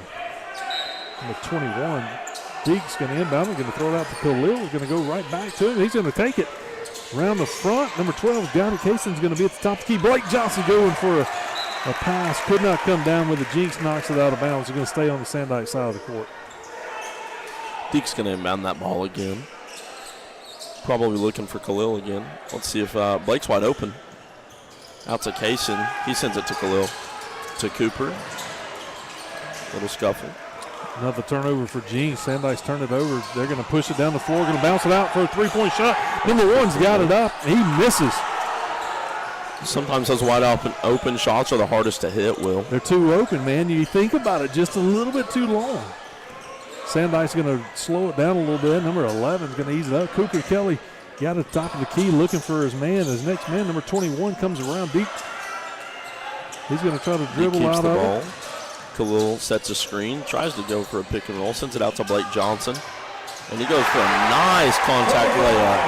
Highly contested shot. Number 24 for Jenks could not slow him down. Blake Johnson puts it in for a two-point basket. Sandite's up 6-0 early in the first quarter. Deke picks up number 3 at half court. Tried for a floater. No good. Blake Still 6-0 Johnson Sandites. 5 kicks it minutes out left. to number 11, Cooper. He's driving down. Oh, Sandite's going to turn it over. Trojans going to substitute 2 players in, trying to slow down this offensive attack for the Sandites. Clay, I just can't sit down anymore, man. It's an exciting game. It's a very exciting game. Student section's rocking down here. It's the number 3 for the Trojans are bringing it down. Sitting at half court when Deke Thompson's going to pick him up. Going to drive in and closes the door. Number 12 is going to pick up a foul for the Sandites. Cason Evans picks up his first foul of the night. He's fouled on the floor, so they're going to inbound it underneath Jenks' goal. Number 11 inbounds.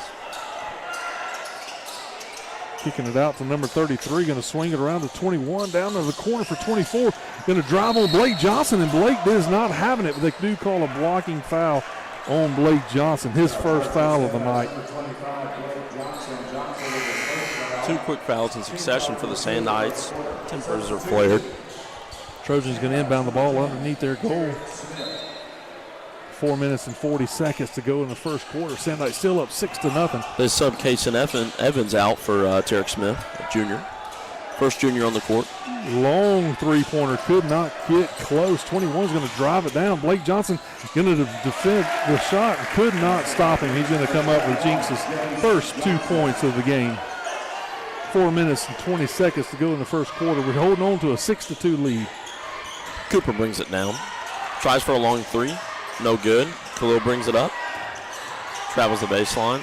Hits Blake. Just outside the paint. No good. Blake tried to lean that one in and couldn't come up with it. Jenks going to push it down the floor and drive down the middle. He goes up for a shot. They are going to say number 10 for the Sandites. Going to come up with a foul. It's going to be Tarek Smith's first foul of the night. We have Micah Betchen and Cason Evans coming in. Micah Betchen coming in for Blake Johnson and Cason coming in for Khalil. Not as tall of a lineup anymore, but maybe a little bit more nimble. A little more guard heavy.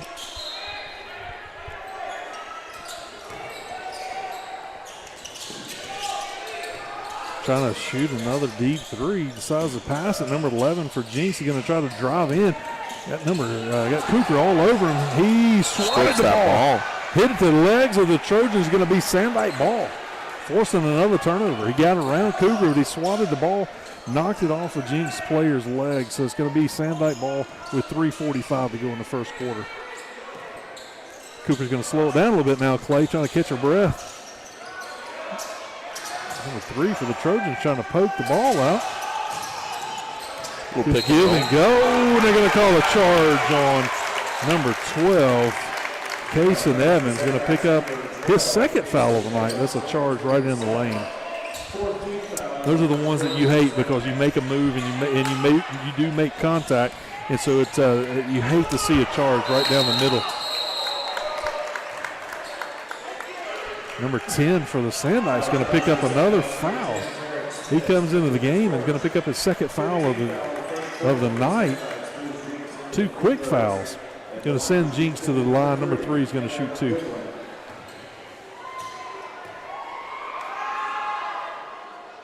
He connects on the first one. He's going to come up with the second one. 3 minutes and 26 seconds to go in the first quarter. Sandknights going to bring in number 1. Corey Young. C.J. Young. Does he go by Corey? Yes, sir. Corey Young coming into the game for the Sandknights. Corey, C.J., whatever. He's one of our seniors coming in off the bench. Number 3 makes that. Narrowing the lead for the Sandknights. 6-4 Sandknights lead. Going to bring back in number 23, Khalil Allen. Out to Micah Betchen. Micah Betchen going to dribble out of trouble. Go set up on his offensive side. Corey Young brings it down. Hits Khalil. Mike open in the corner. Double team. Back up to Khalil. Back up to Deke. Deke doesn't know what to do with the ball. Mike is wide open. Going to be a blocking foul this time. Last time they drew a charge, but number 21 picks up a foul for the Jenks Trojans. It's going to be a blocking foul. His first foul of the night. Sandknights going to inbound the ball underneath their goal. Deke Thompson inbounding. See if he gets it to Kaysen. Right back to Deke. Let's see if he can make something happen. And 1. Deke goes to the line. Number 11 for the Trojans picks up his first foul of the night. We extend our lead 8-4 with 3 minutes to go in the first quarter.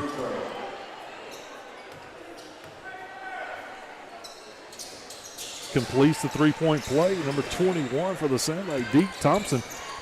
Number 11 bringing the ball down for the Trojans. It's picked up by Deke. There's a little screen set.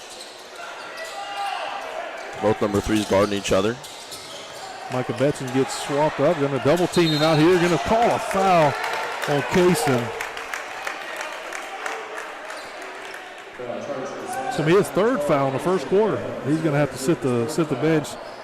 And promptly, Blake Thompson comes back in the game. They'll sub him in after the first free throw. Number 3 goes to the line to shoot 2. He makes the first one. Blake Johnson coming in for Kaysen. They sub 21 and 33 out for number 10 and 23 on the Trojan side. They're trying to bring in some fresh legs to be able to run with the Sandknights. Sandknights boxing out, doesn't matter. 9-5. 2:43 left in the first quarter. Micah Betchen has the ball in the corner. Gives it back to Deke. Almost gets stolen. A near turnover. Micah is being coached by Deke. Deke didn't like something out on the court. Blake Johnson going to inbound for the Sandknights. Throw it to the back court. Deke's going to take control there. Micah Betchen going to swing it around, going to throw it back to Deke. Deke's open for a three-pointer, and he's going to hit it. There it is. Just to extend that lead, 12-6. 2 minutes and 15 seconds to go in the first quarter. Sandknights are in control.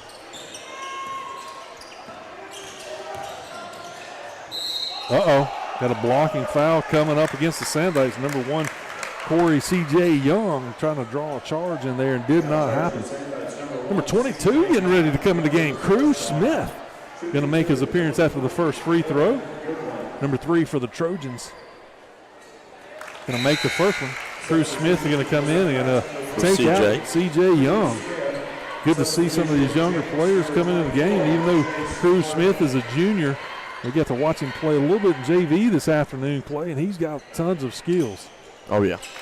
The juniors on our team, while sparse, they play a good ball game.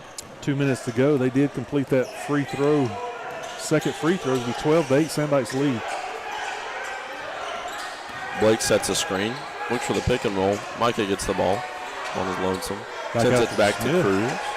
Deke has the ball. He's playing ISO. Back out to Micah. He hits Cruz in the corner. They try and make something happen. Tipped out of bounds by Jenks. Going to stay right here on the Sandike side of the court. Inbounds it back to Micah. Micah sporting the purple Nikes tonight. Yes, sir. You can really tell which one's in. Micah keeps the ball. Whoa. They're going to call a foul on number 23, looks like.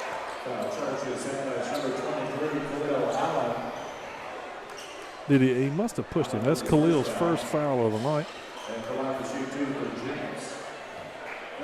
With a minute and a half to go, we're already over the limit, so they're going to shoot on every foul. So this is two free throws coming up for the Trojans. He hits the front end of the two.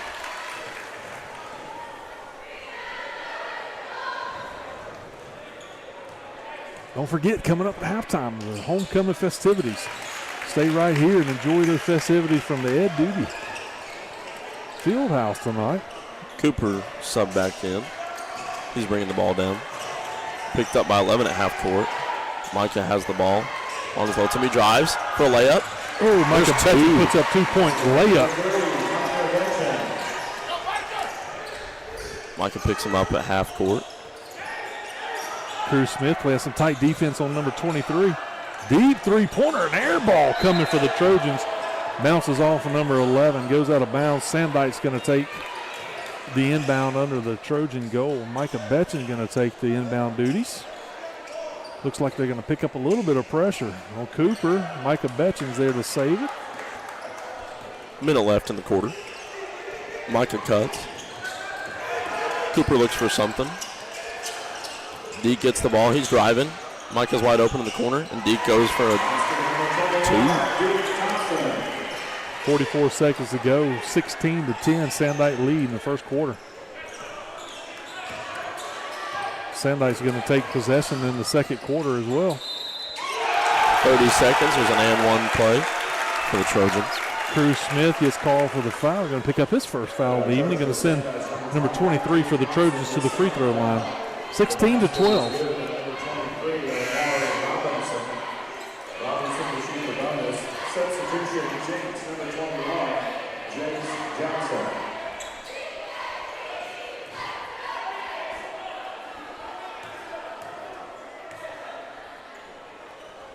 Number 23 leaves it short. Back out to 21 for a three-pointer. He does not connect it either. Going to bounce it out. Number 11 for the Trojans has got it. 24 seconds on the play clock. He's looking for a little room. Cannot find it. Oh, going to force a turnover. Cooper's going to take it. He's going to press. He got Mike on his wing. He's going to pull up the shooter. The free throw leaves it short, but Deke's right there for a rebound and puts it up and makes the shot. Number 21, Deke Thompson, going to add to his point total. 5 seconds left in the quarter. Number 11 tries to make something happen, and no good. 10 points in the first half. Cruz Smith going to try a three-quarter shot, and it hits the backboard, but does not come down with it. We're going to take a break at the end of the first quarter. The Sandikes are up 16-12. We'll be right back in just a few moments from the Ed Doobie Fieldhouse.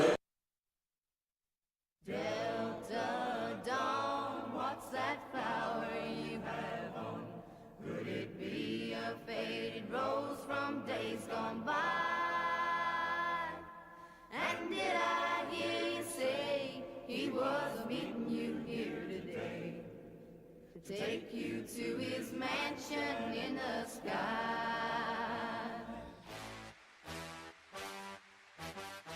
Oh.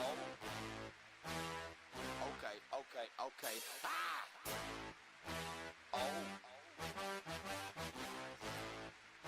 trying to get crunk. C-R-U-M.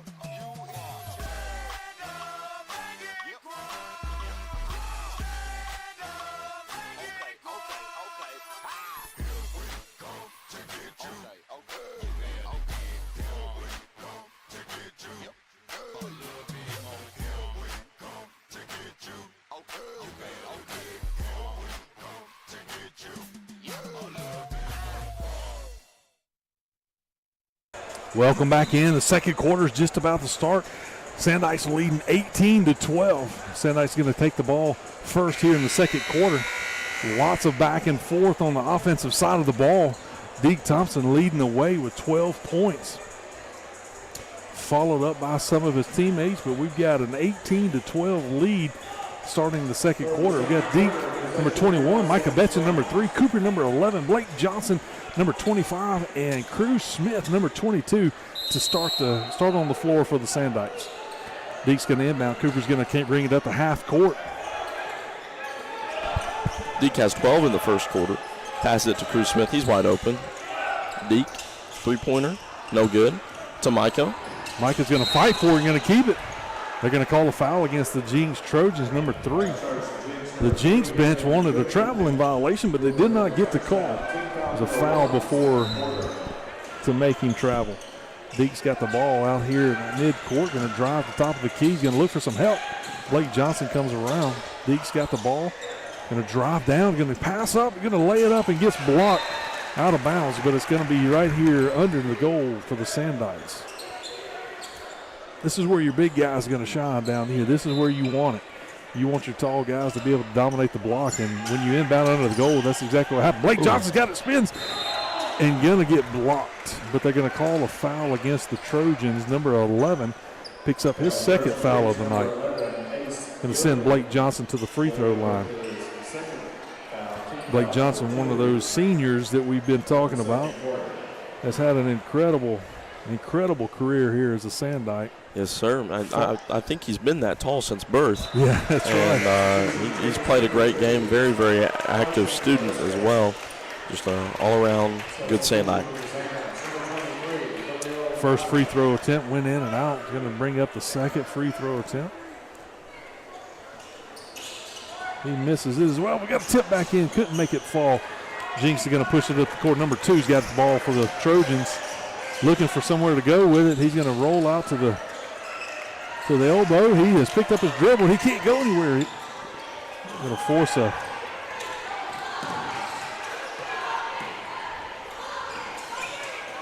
They are pushing him out. Number 24 on the dead side gets picked up by Blake Johnson. 21 in the corner. Khalil on him. He tries for a 3 and it's good. Rose up and let it go and going to close the gap. Sandykes up 18-15 halfway through the second quarter. Cooper keeps the ball. He's wide open. Goes for a 3. No good. Blake goes up for the rebound. He's good. He's got it. He's traveled. He got banged around, knocked to the floor, but they're going to call a traveling violation against him. When you're holding the ball and you hit the ground, that's going to be an automatic travel. Sandykes going to sub out Deke. Back in is C.J. Corey Young. Number 3 for the Trojans going to inbound. Number 23 gets the point guard duties. Guarded by Cruz Smith at the top of the key. Corey Young picks up number 2. We're going to have a foul down here. Looks like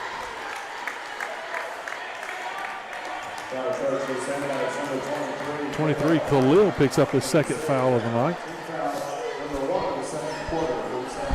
First team foul of the second quarter. The Trojans inbound. Right under the backboard. Goes to number 21. 21 rose up and hit a three-pointer last go-round. He's looking for some help. Going to throw it away here at mid-court. Sandykes going to take possession. Going to force another turnover against the Trojans. Student section letting them know how much of a mistake that was. Corey Young got the ball, playing point guard. There's 2 on the perimeter. Cruz has the ball. Corey Young picks up the ball again in the corner. Blake Johnson picks it on the wing. Got your tall guys down low. We need to exploit that. Blake Johnson got the ball. He's driving, kicks it out to Cooper. Cooper fires for a three and just misses off the front. Khalil gets to go up for a shot and gets stuck. Gets stuck in the rim, between the rim and the backboard, which is going to be a jump ball. Tie up. Possession there is going to be to the Jenks Trojans. 5 minutes and 50 seconds to go in the second quarter. Sand Knights up 18-15. Started out hot with 6 points in a row before Jenks had any time to score, and they've kind of slowed us down a little bit. We haven't been as dominant since that first 6-8 point run. Nevertheless, we're holding on to a 3-point lead. Cruz picks the ball up. Number 4. Number 2 is being guarded by Corey Young. He tries to drive. Number 21 wide open, and he just drains it through. Oh, second 3-point in a row. Number 21 celebrated. Going to get a technical foul against number 21. He was taunting the Sandites a little bit. Tied the ball game, 18 points, but it's going to be a technical foul. Number 11, Cooper, is going to shoot the free throws. The Sandite student section filled with chants of you can't do that. It just reminded him that you can't do that in a ball game. That's all it was, Clay. It's just a friendly reminder, right? Yeah, it's a teaching moment. Will. Cooper hits both free throws, so we do get the lead back 20-18 with 5:26 to go in the second quarter. Take a moment to, as we watch the Sandites take a timeout. We're going to take a moment. We talked about the girls trainers earlier. Let's give a little shout out to the boys team trainers. Tonight we got Addie Hughes, Lauren Gillum, and Ben LeMasters. We also have Lily Searcy. Along with Lily Searcy, and we round out all of our trainers for the guys. They keep all of our guys in good shape, and taping ankles and wrists and anything else, keeping them hydrated on the sideline. So we appreciate you guys taking good care of the guys Sandites throughout the season. I watch these guys work hard. They are working the concession. Cleaning up the bleachers after football team. They are not afraid to get their hands dirty, and they take good care of our guys. So thank you, trainers, for the boys team for always being there for our guys Sandites. Yes, sir. The team and the trainers, I know just about everybody out there, and they're all great people. There's not somebody out there that doesn't show what a Sandite is. Cruz Smith with the ball in the corner. He dribbles around, hits Cooper in the corner. Blake on the baseline. Cruz up top. Goes for a three.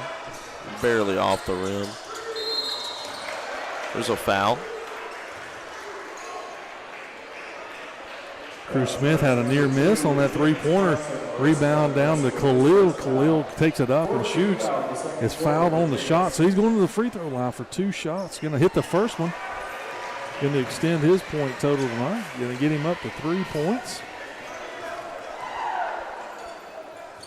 Hits the second one as well. That's going to do nothing but extend the lead for the Sandites, 22-18 with just over 5 minutes to go in the first half. Cooper Kelly picks up the Trojan number 2 right at the top of the key. Cruz picks up number 4. Got a push against the Sandites. Going to pick up a foul. Looks like number 22, Cruz Smith, picks up his second foul of the evening, pushing the Trojan. He's going to be arrested by Micah Betchen. Micah Betchen, number 3, is coming in. Give Cruz Smith a break.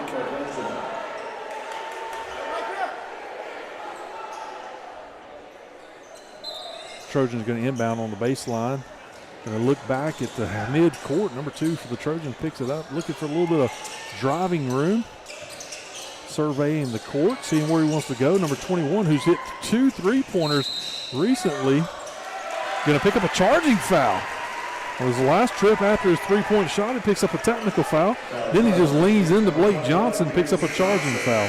He's going to take a break on the sideline. Number 23 for the Trojans is going to come in. Deke Thompson's going to pick it up at the top. Him and Cooper are our main ball handlers at the top of the key. Deke's going to get double teamed. This Trojan perimeter has been hard. Allen gets just blocked. Trying to take it in for a simple layup, and the Trojans, number 24, wasn't having it and threw it out of there.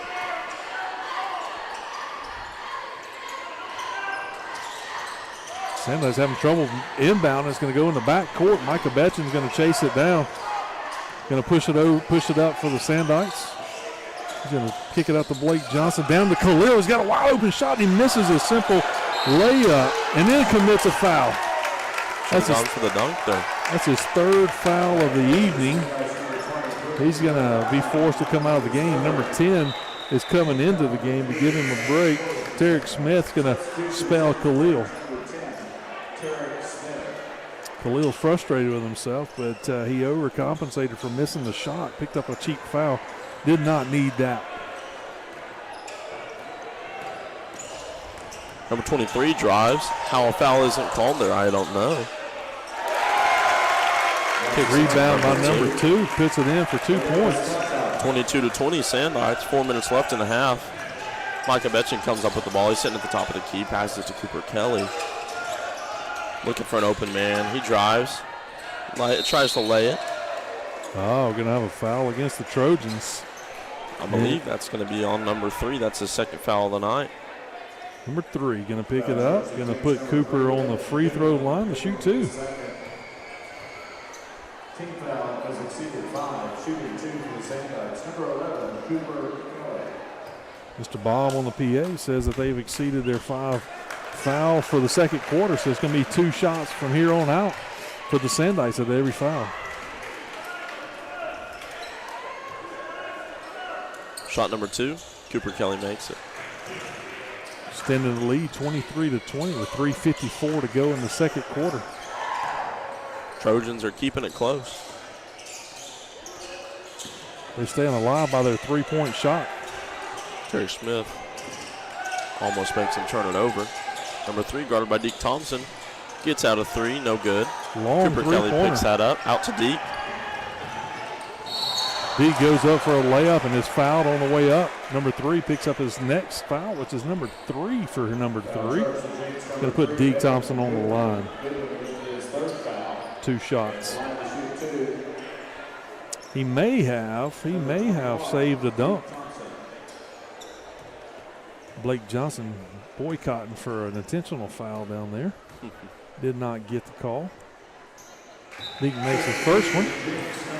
Puts him at 13 points on the night.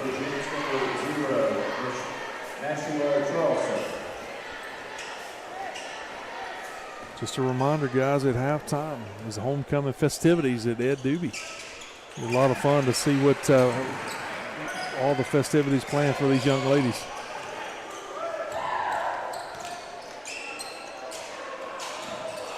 Almost a steal there. Number 23 drives.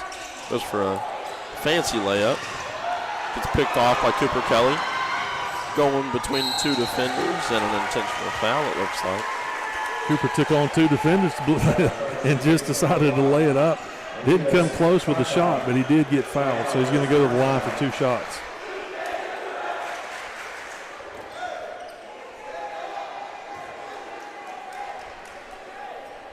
Shoots 1, makes it. Cooper's an outstanding free throw shooter. He has only missed a couple tonight. Second shot pending. Made again. Puts him at 5 points on the evening. 27-20. Sandites leading with 3 minutes, 14 seconds to go in the first half.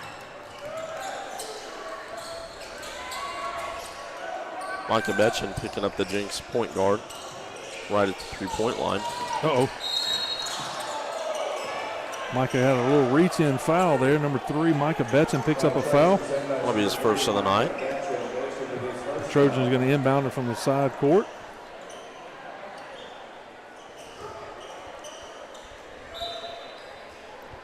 Three minutes left in the half. We still got 1 foul before we hit the limit in the second quarter. We don't want to send them to the line for free throws for sure. Number 2's got it out top. Going to try to drive around. Going to back Cooper down and passes it back out. Number 10 going in for a drive. They're going to say he got fouled by number 10. Number 10 picks up his third foul of the night. A few of our Sandites in foul trouble. We may have to go deep into our bench tonight if we can't keep it under control. Number 10 for the Trojans going to the free throw line for 2 shots. He's going to miss the first one.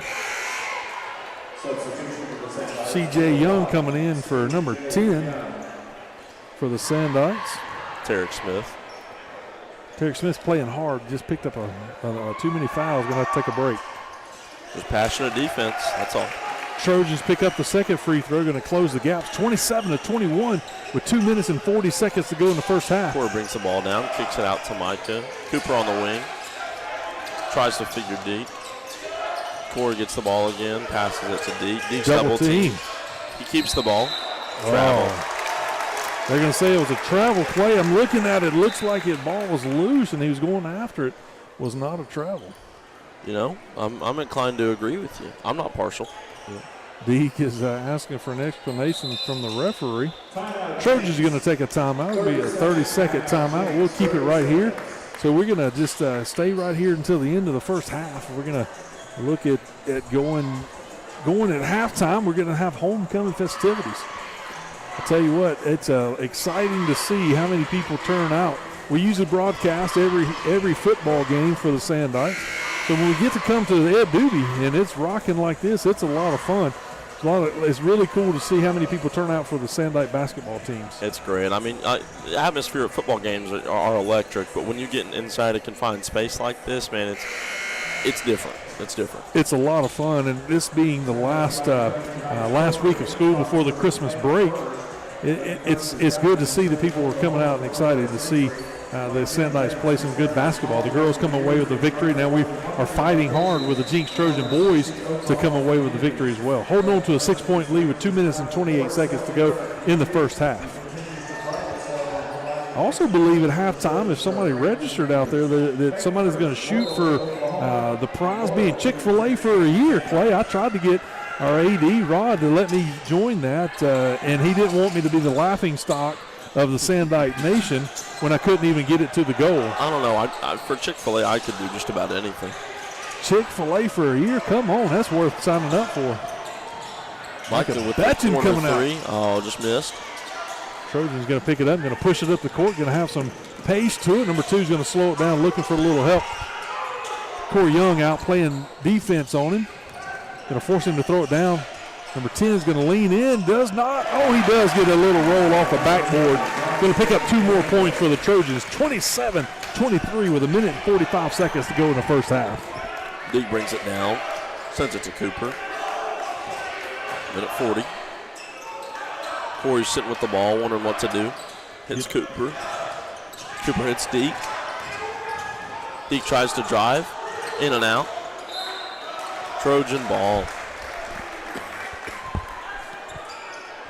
Deke tried to get a layup going underneath and couldn't get a control. It goes out of bounds for another turnover. Jenks is going to drive it up. Number 1's got the ball coming around the right-hand side. Dumps it down to number 10. He's going to lean in on Cooper, trying to get another layup. Blake Johnson comes over for a little help. Blocks it, and then the second attempt, they're going to pick up number 11. Cooper is going to pick up another foul tonight. Could be actually his first foul of the night. He got 1 foul with 5 points. We are over our limit, so number 10 is going to shoot 2 from the free throw line. All in all, it's been a pretty foul-heavy game. I mean, there are a few players who have been keeping their nose out of it, but I mean, you look at Khalil Allen and Kaysen. It's two of our best bigs are in some big foul trouble right now. Number 10 hits 1 out of 2, going to bring up 27-24 with 1 minute and 14 seconds to go. Going to try to hold on to this 3-point lead and add to it before halftime starts. Corey brings it down the key. He tries to travel the side. Gets the ball deep. He gets it taken. Number 23 for Jenks is going down. And it's blocked. My goodness, Deke comes back to save it. He's going in. Number 23 is driving back down. Micah Betchen on the floor. Off of Jenks Trojans. Some gritty play down there by Micah Betchen, forcing a turnover against Jenks. Bruce Smith's going to come in for Micah Betchen. That's the kind of play you like to see out of our guys. No matter where it's at, we're going for the ball. He was able to get it to knock off the Trojan leg and come back. Sandite's going to try to close out this first quarter with some points. This first half with some points. Let's see Deke do it. Cooper's sitting at the top. He drives, sends it to Blake. Blake sends it out to Cruz in the corner. Cooper in the corner. He travels the baseline, looks for an open man. Corey's open. Let's see him shoot. No good. Number 10 for the Trojans comes up with the rebound. He looks to drive. He's going to take on Blake Johnson. Blake tries to draw a charge, and they're going to call a blocking foul against Blake Johnson. That's going to be his second foul of the evening. Foul charge was hit by number 25, Blake Johnson. I tell you, number 10 for Jenks is not afraid to take on anybody down low. It really doesn't look like it, man. There's definite size mismatch here, but he doesn't seem to be worried about it. He does appear like he's out of breath, though, a little tired. Going up against those big guys down low all night long is going to make him tired. It looks like Micah Betchin's coming to sub in, probably number 22. Deke's going out for a break. Number 3, Micah Betchin coming in. Deke may have a cut on his finger. Looks like the trainers are working on him over there. Our student trainer's doing a great job tonight. They cut the lead to 27-25 just to end the half. Micah Betchin is bringing the ball up. We got 10 seconds to go. He throws it down to Cruz Smith. Cruz going to fire up a three-pointer, and he comes up a little bit off. Micah Betchin's fighting for it. Got 2 seconds to go. Jenks is going to try to get a shot up. Does not happen. So at the end of the first half, what an exciting first half. The Jenks Trojans trying to close the door, but did not get the lead, didn't tie it up. So we're at 27 for the Sandites, 25 points for the Jenks Trojans. We're going to take a break, and when we come back, it'll be homecoming festivities. Somebody's going to shoot for Chick-fil-A for a year, but we're going to come back. Don't go very far. We'll be right back from Ed Doobie.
Shooting from half court for 1 year of free Chick-fil-A, ticket number 368-021. Please come down to the basketball court.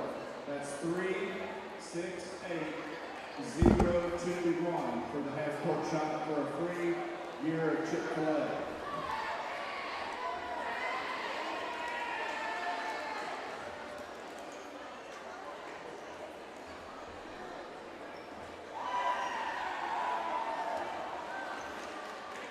Again, the ticket number 368-021.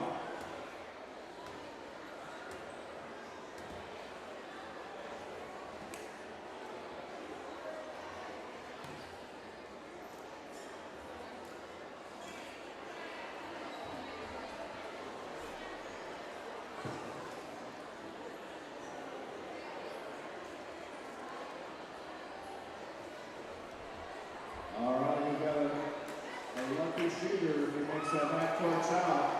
Let's encourage him a little bit. We'd like to thank our hype crew for being with us. Get your phones ready, and you're going to make this.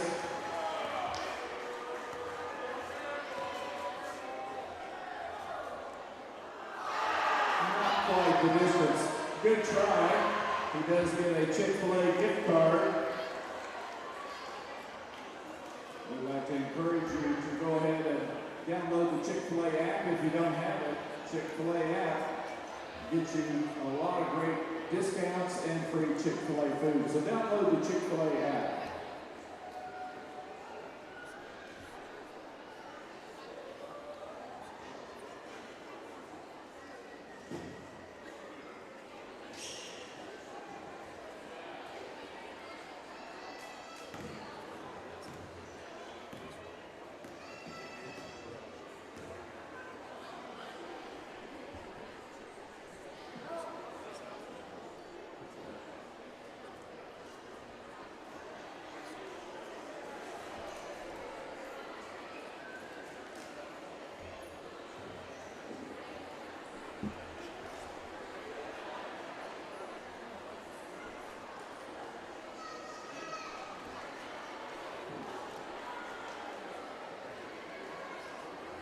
Sandbite Athletics would like to thank Sand Springs Flowers for providing tonight's flowers for our homecoming activities. Again, Sand Springs Flowers, right here in Sand Springs for all your flower needs, weddings, church events, anniversaries. Just go see them. They've got some great products down there. Welcome to Sandbite Basketball Homecoming 2024-2025.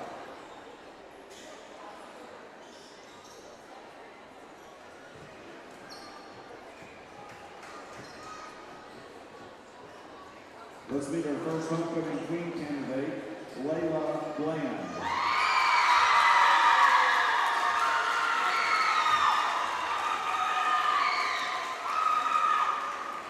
Layla is the daughter of John and Brandy Jarvis. Layla has been a member of the Sandbite Cheer Squad for 3 years. Her first escort is Brendan Ketcher. Brendan is the son of Chad and Heather Ketcher. Brendan has been a member of the Sandbite basketball team for 3 years. Layla's second escort tonight is Tavon Adams. Tavon is the grandson of Norman Rask and the late Pam Rask, and the son of Amber Copeland. Tavon Adams has been a member of the Sandbite basketball team for 3 years. Miss Layla Bland, Mr. Brendan Ketcher, and Mr. Tavon Adams.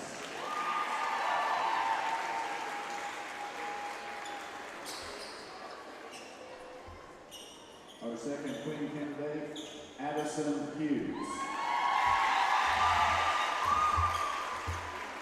Addie is the daughter of Aaron and Shonda Hughes. Addie has been a basketball manager for 1 year. Addie's first escort is Mr. Blake Johnson. Blake is the son of Tom and Stephanie Johnson. Blake has been a member of the Sandbite basketball team for 4 years. Addie's second escort this evening, Mr. Payson Evans. Payson is the son of Chad and Alicia Consor. Payson has been a member of the Sandbite basketball team for 2 years. Ms. Addison Hughes, Mr. Blake Johnson, Mr. Payson Evans.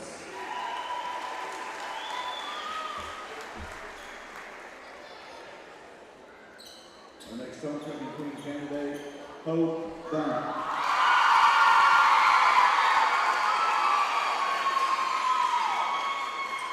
Hope is the daughter of Jeremy and Chrissy Bump.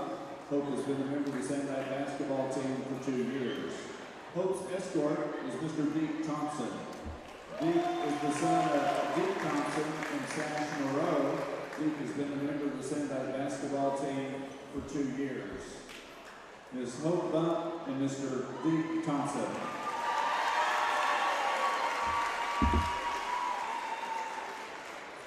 Our next homecoming queen candidate, Abigail Martin. Abby is the daughter of Teresa Martin and Carmen Jones.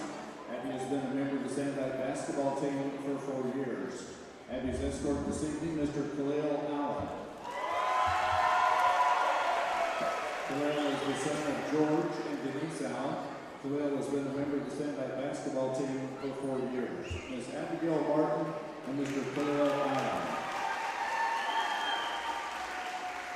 Our final queen candidate this evening, let's now welcome Adelaide Shotwell. Adelaide is the daughter of Kendall Shotwell. Adelaide has been a member of Sandbite Cheer for 3 years. Adelaide's escort is Corey Young. CJ is the son of Corey Young and Anisha Natabi. Corey has been a member of the Sandbite basketball team for 2 years. Ms. Adelaide Shotwell and Mr. CJ Young.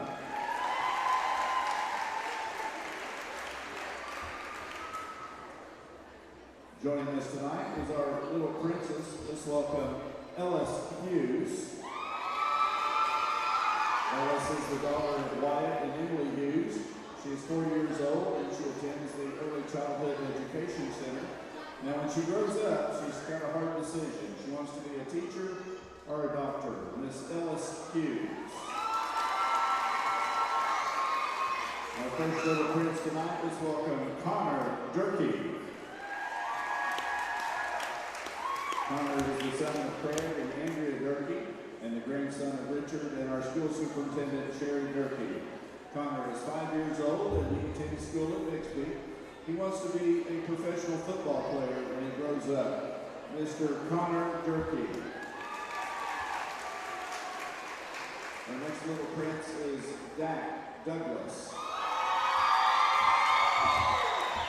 Dak is the son of Michael and Morgan Douglas. Dak is 5 years old and attends Pratt Elementary School. He wants to be a firefighter when he grows up. Mr. Dak Douglas. Our final little princess, let's welcome Carter Wolf. Carter is the son of Kyle and Kelby Wolf. Carter is 4 years old, and when he wants to grow up, I'm glad he's going to do this. He wants to be an auto mechanic that works in a shop. Mr. Carter Wolf. The 2024-25 Homecoming King, let's welcome Mr. Cooper Keller. Cooper is the son of Forrest and Elizabeth Keller. Cooper's been a member of the Sandite basketball team for 4 years. Let's welcome your 2024-25 Sandite basketball homecoming queen, Miss Amelie Chapelle.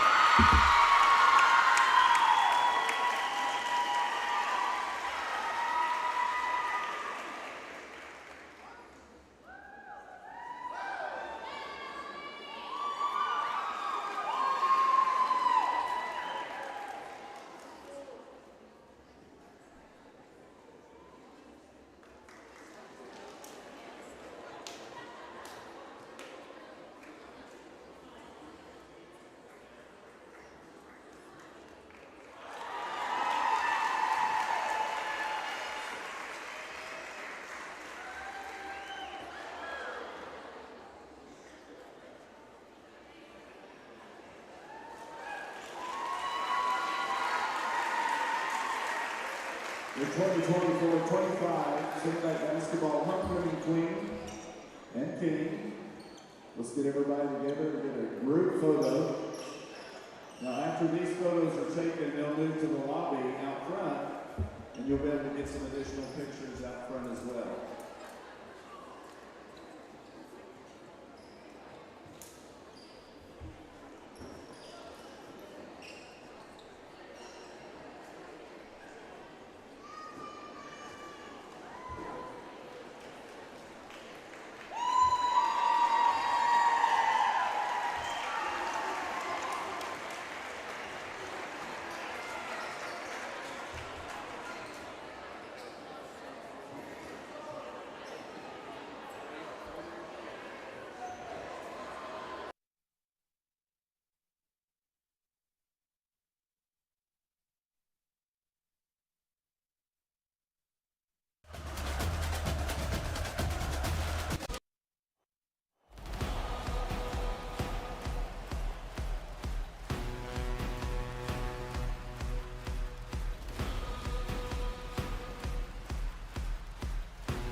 Welcome back, Sandite fans. I hope you guys enjoyed the festivities of homecoming.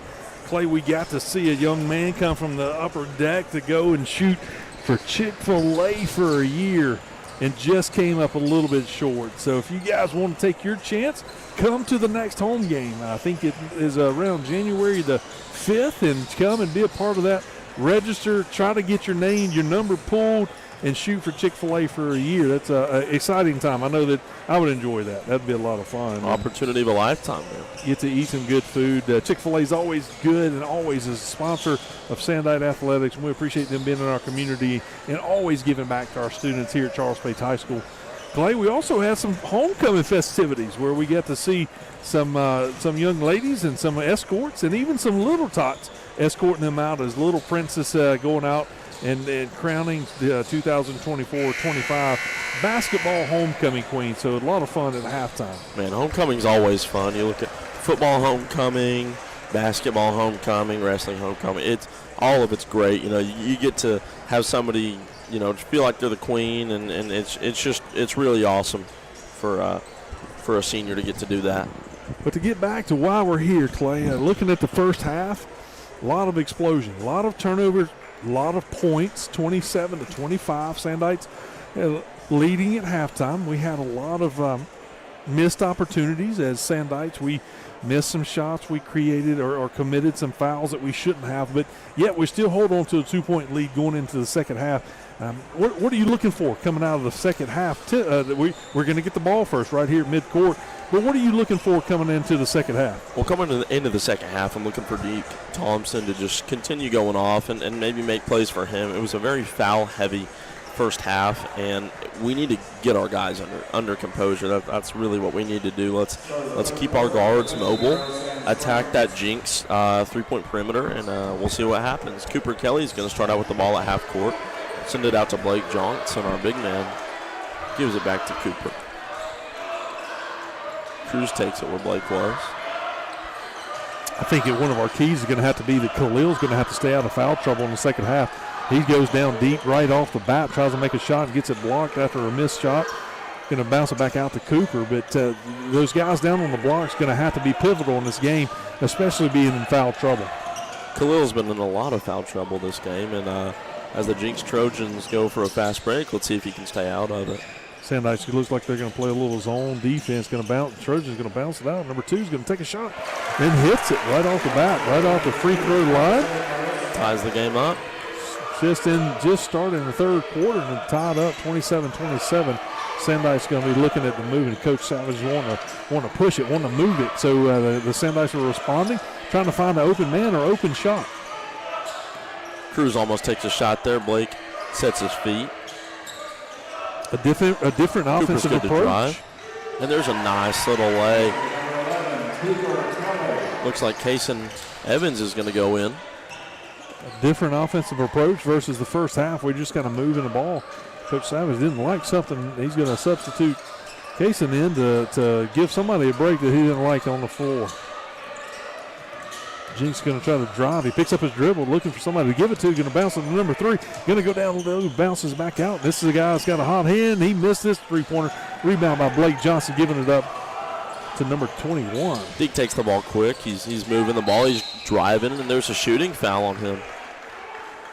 Let's see who that is. That number 1 for the Trojans. Number 2 for the Trojans. Picks up his second foul of the evening. Going to send Deke to the free throw line.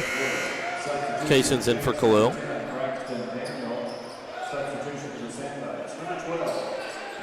They're going to say he was not shooting, Clay. They're going to inbound the ball under the goal on the baseline. 6:15 to go, 29-27, Sandite lead. Going to bounce it out to Kason. He's going to pull up, drive down, going to lay it up, and he does get fouled in the act of shooting. Going to go to the free throw line to shoot 2. That's going to be number 23. He's going to pick up his third foul of the evening. Going to put going to put Kason on the free throw line to shoot 2. We've been in some foul trouble, but now we're reversing that on Jenks, man. They've had 2 fouls right in that one possession for the Sandites. Kason drills that first free throw attempt. Let's see how he does on his second. He has 1 point on the night.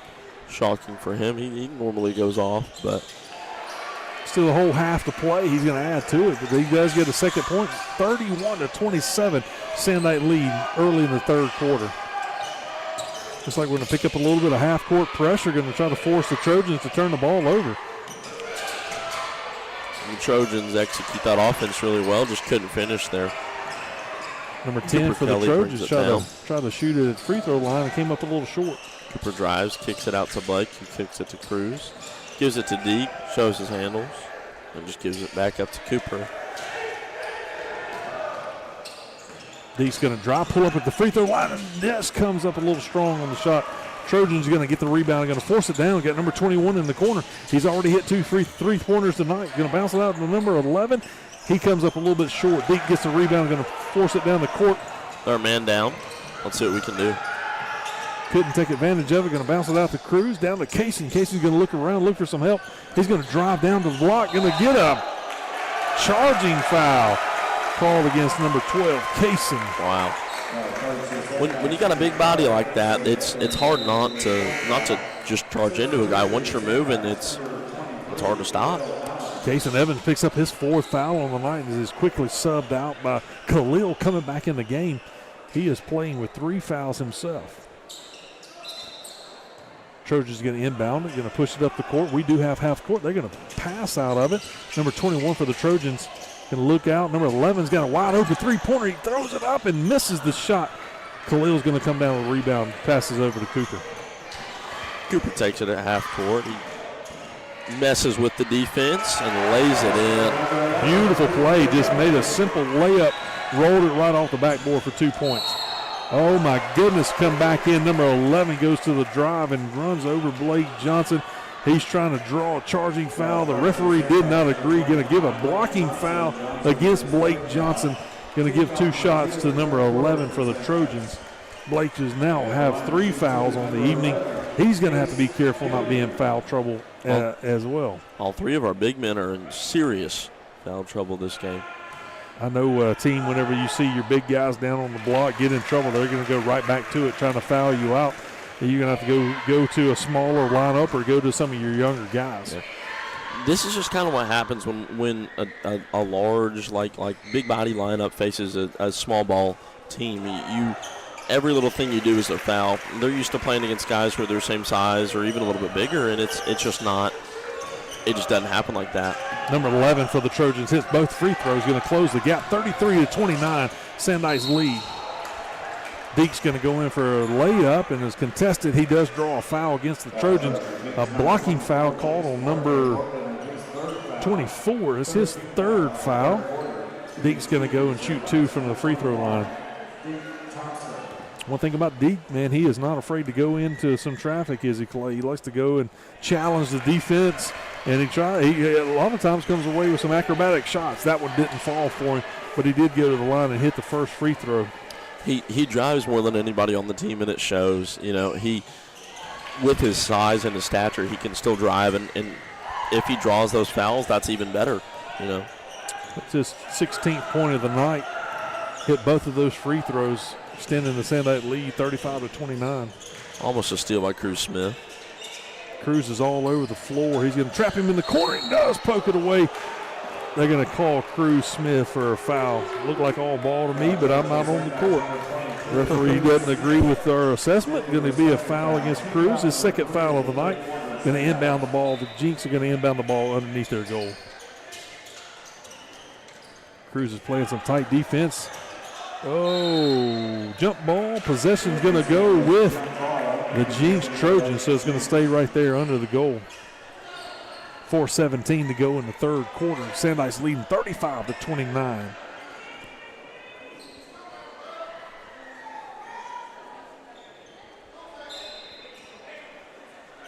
Jenks is going to choose to throw it out at the top of the key on the elbow. Number 3 going to drive for Jenks. Number 11, Cooper's playing him tight. We're going to call Cooper for a foul. It's going to be a second foul of the night. Trojans going to inbound underneath their goal. 4 minutes and 12 seconds to go. Trojans inbound it to number 24. Quick pass to number 3. Cooper still guarding him. He looks for an open man, looks for an open play. Since that's a 21, he almost had an open three. He thought about shooting, didn't he? 11 with an open three. Let's see if he makes it. He just hasn't been hot tonight, man. He's had lots of open looks and could not bury any of them. I'm not sure. He's got 2 points on the night, but he shot a bunch of three-pointers. Let's go, Cruz. Cruz has got some help. He's going to give it up to Cooper. Cooper's going to lay it up for a 2-point layup. Beautiful steal right there. Cruz Smith with the assist. 3 minutes and 30 seconds to go. Sandites are building on the lead right now. Jenks can't buy a shot. Shot a tough mid-ranger. Those either go in or they don't. Cruz wide open for a 3-point shot. Cruz Smith for 3.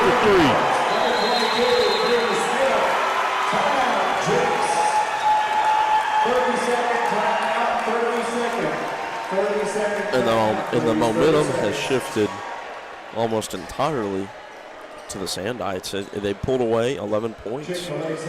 Forcing a timeout from Jenks Trojans. Cruz Smith wide open, buries a 3. Going to add to the lead, 40-29 now. Sandites are up on the Jenks Trojans. We were speaking to Cruz Smith's dad, Blake, early before the game, and felt like Cruz was ready for the night, and he is showing it. He kind of played a little bit in JV, and that may have been just the warm-up that he needed to put in a big play tonight for the varsity, and he just showed it right there that he's got some range and buried a 3-point shot. The majority of the juniors and the younger guys on our squad either started or played heavily in the JV game, and they've got to be gassed right now. But they know that this is their starting spot on varsity that they're vying for, and they're giving their all. They also know that next year this is their spot. You get 12 seniors coming off. It's hard to fill those shoes, but these guys are ready to go. I'm sorry, 8 seniors to go. That's going to graduate next year. From the corner, and they're just not getting shots to fall tonight, Will. Everything they're shooting is close. They should be close with this, but nothing's falling. I don't know if that's an absence of skill. Cooper with a tough mid-range jumper in the paint. I tell you, when you come into a hostile environment like here at Ed Doobie, it's hard to get consistent play, and whenever they are not falling, that's just one of those things that you just keep shooting, and you rush it. You take your eyes off the goal, and not always going to fall. Again, another 3-point shot that just missed. Now number 3 is going to try to drive it in and turns it over. Cooper's got it. He's rushing down. He's got numbers with deep. He pulls up and shoots another 2-point shot. The Trojans are being dismantled. The Trojan Horse. Cooper with 15 on the night. Trojans finally get something to fall.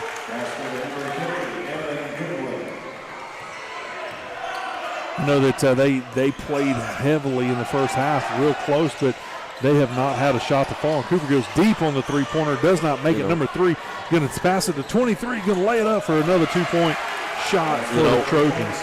It happens to all basketball players. There's the heat check. You're playing really well. You have a little bit of an ego, and your heat gets checked.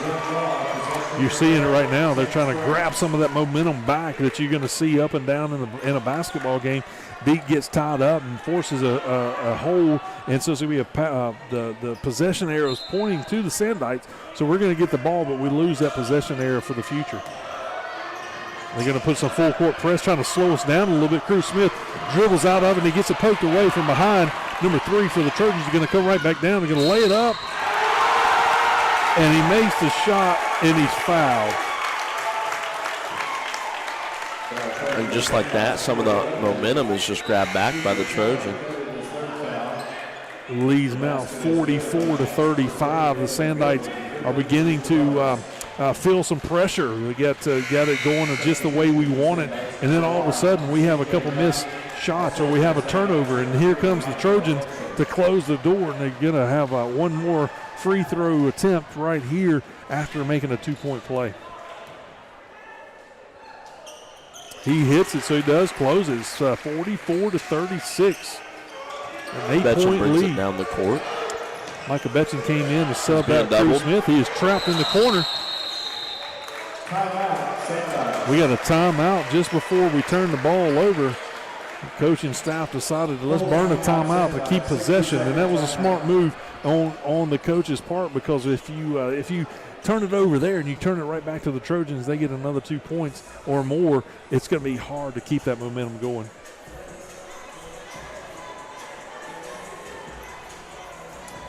I look over at the Sandite benches. The coaches are drawing up a play right now.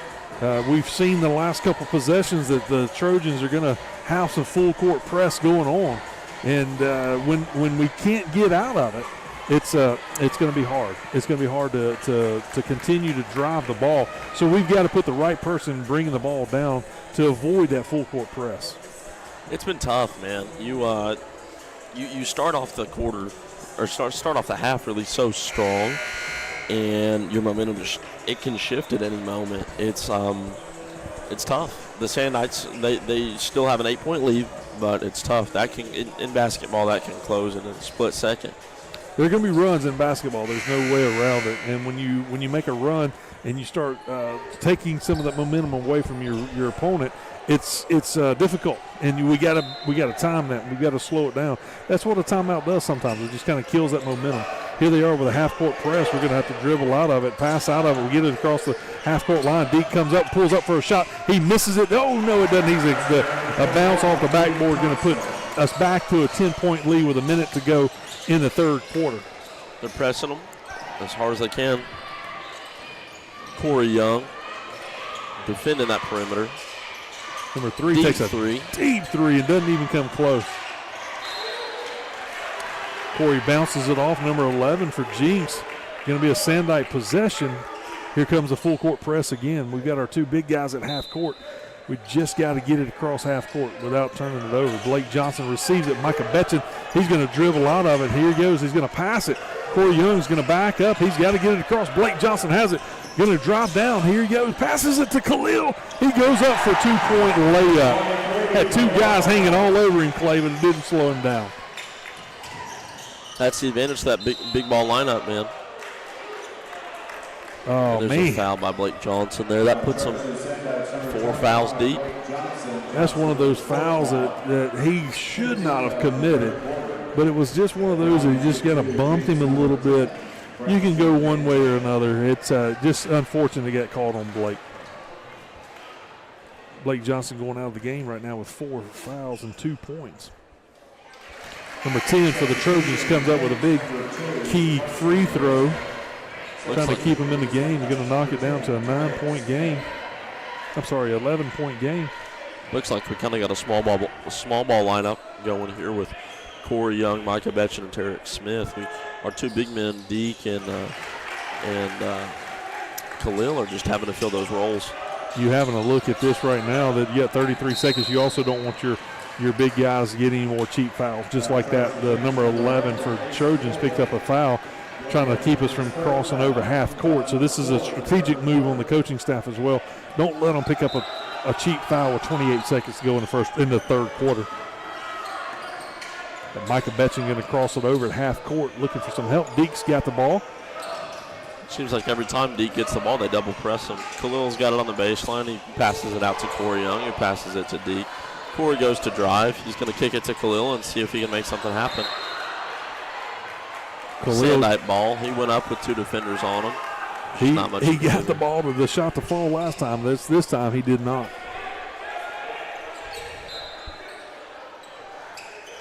Deke Thompson with the ball. He sends it to Khalil for an alley-oop.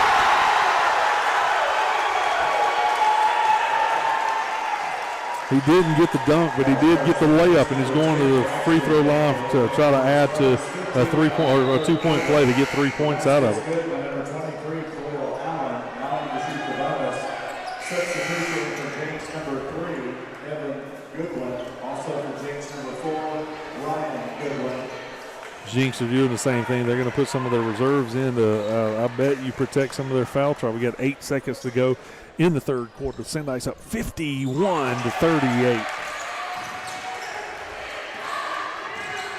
We're going to just try to slow them down. Going to poke it away. Almost created a turnover. Number 3 for the Trojans going to come up firing another deep 3.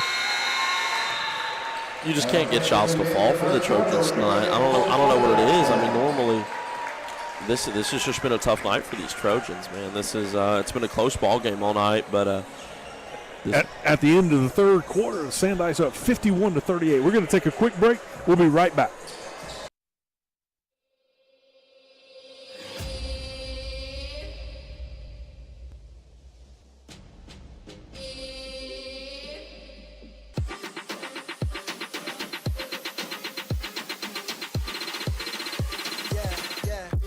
I'm here to get what I came for. An open invitation to bring slaughter. I rain precipitations in clean water. Since the teen, I was deemed a supreme author. You should feel what I came in this game for. You could keep your bad bitch in your Range Rover. I drew up the blueprint for the takeover. Made a couple little flips, now the game over. Tell these bitches don't play with me. I done seen them switch, they playing them from A to C. Running laps around the city, don't wait on me. This here's why these fuck boys hate on me. Cause my wordplay so birthday. It's okay. Ground break, my flow on earthquake. Man, I'm trying to get my pockets on Earth Day. Bitch, I'm trying to go. All right, Sandite fans, we're going into the start of the fourth quarter. We got a lead 51-38 over the Jenks Trojans. Jenks going to inbound the ball to start the fourth quarter. We just need a little bit more of the same play. Just play some good defense. Get their shots not to fall and ours to keep falling. Number 11 for the Trojans, starting out with the ball. Sitting it right about half court, just above the logo. He keeps the ball here. Tries to look for a drive. He open mid-range, and he just can't get it to fall. It's just not his night tonight, Will. He keeps shooting, but he hasn't hit one in a long time. You look at his score, he's only hit 2 points tonight. Beat goes in. Goes up for the ball. Oh, looks like he's holding his right knee.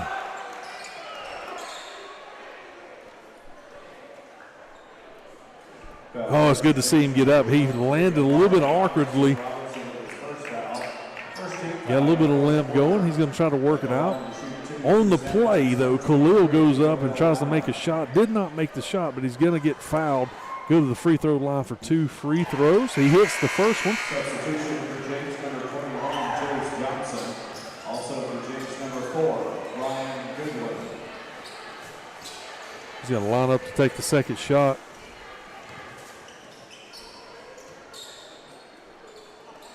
Oh, he misses the second one.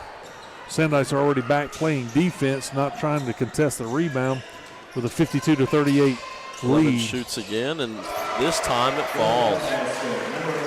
Hits a three-point shot, 52-41 now. Micah Betchen brings it down. He's sitting at the logo, wondering what to do with it. He's looking for a shot, looking for something. They're pressing him. Kaysen gets the ball. Lane's open. Cooper shoots. Barely misses. Number 21 for the Trojans going to push it up the floor, bounces it out. Number 10 takes a three-pointer. Going to come up a little bit short. Deke Thompson keeps running the ball. Sends it to Cooper Kelly. He looks for a shot. He can't make it. Sends it to Khalil, and there's a dunk. He lays it in. I'm ready for Khalil to just swing off the rim, but he hasn't been able to get there yet. Just a little bit of layup. Number 3 for the Trojans is not afraid to shoot a deep three. That was back at the timeline. A little frustration foul coming from number 21, trying to slow Cooper down on the drive. Picks up a foul, going to send Cooper to the line to shoot 2. Clay, I don't know about you, man, but Cooper is almost an automatic free throw shooter. That's the wrong one to send to the line. You know, I'm inclined to agree with you. Well, there's not much that he can't do right now, and he's had a great season. Had a great season last year, and this group of seniors has really just grown together, and they're playing great ball together. You know, you look at Khalil, you look at Cooper, you look at Deke, and they have the most points on the team, and it's very apparent they've been playing well. Their defense is stellar, and Cooper gets them both to fall, adding to his point total of 15, now 17. I love the decision the coaching staff makes is pulling us back so that we don't pick up a crazy foul trying to get a rebound. Just go back and play good defense. Number 21 hit 2 free throws, 2 3-pointers, but he's been kind of quiet since. He's got 8 points on the night, but he has not hit a 3-pointer in some time now. Got a 60-second timeout. We're going to stay right here. Clay, I know that this is, I think this is the last game, if I'm not mistaken, before Christmas break. If not, we're on the road the next game if this is not the last one before school lets out on Friday. But come back in. We want you here at the Doobie the first part of January. I believe it's January the 5th that we have our next home game, and we'll be right here calling it with you. So we want to make sure that you are here in the Doobie, adding to the electricity that these students and fans are already doing. I'm going to get you that date right now. It looks like January December 5th. the 19th we are playing. We're going to go to Edmond North on December the 19th. We're also going to be on the road. There is a ladies tournament coming up on December the 20th and 21st. So we will have it there. But then our next home game is January the 7th. Come and be a part of that. We want you to be right here in the Doobie pulling on our Sandite basketball team. JV usually starts around 4 o'clock, and then varsity follows after JV. So come and support the Sandite basketball team. Send it out to the corner. Number 4 with the 3. Doesn't get it to fall. Khalil with the rebound. Micah Betchen to Cooper Kelly. Looks for a shot, sends it to Kaysen. Let's see if he can get it in. Yes, he can. Number 11 for the Trojans thought about trying to block him from behind. Didn't want to take a chance of fouling and just let Kaysen go uncontested, and he puts it in for 2 points. Looks like Jenks has got a few guys in that hadn't played a lot tonight. Look for a block, but number 3 sends a floater. As a defender, that's a hard shot to block because it's just got so much arch on it. 58-43. 5 minutes and 25 seconds to go in the game. Micah sends it back to Cooper. Cooper looks for a long mid-range. Doesn't get it to fall. Sandites have a comfortable lead right now. We just don't want to get relaxed. We want to keep the pressure up so the Jenks Trojans can't come back. Number 21 has just been a stud for them tonight, Will. He got that technical foul after taunting the Sandites, but he's played a good, solid game, and there he shows it again. He's got a little bit of ability to make it happen. Kaysen throws the ball away. He's going to force a turnover. Jenks got it back. Number 3 shooting a deep 3 again. He's not getting it to fall. Number 11 passes number 4 for a three-point shot, and it is no good. Going to bounce off the back board, which is going to be out of bounds. Sandites are going to bring in Blake Johnson and Cruz Smith, going to give Kaysen a break. And Micah Betchen coming out of the game. Blake inbounding. Blake Johnson's got 4 fouls, so he's going to have to be careful on the defensive side. But it'll be good to see Blake Johnson get on track right here at the end of the game on the offensive side of the ball.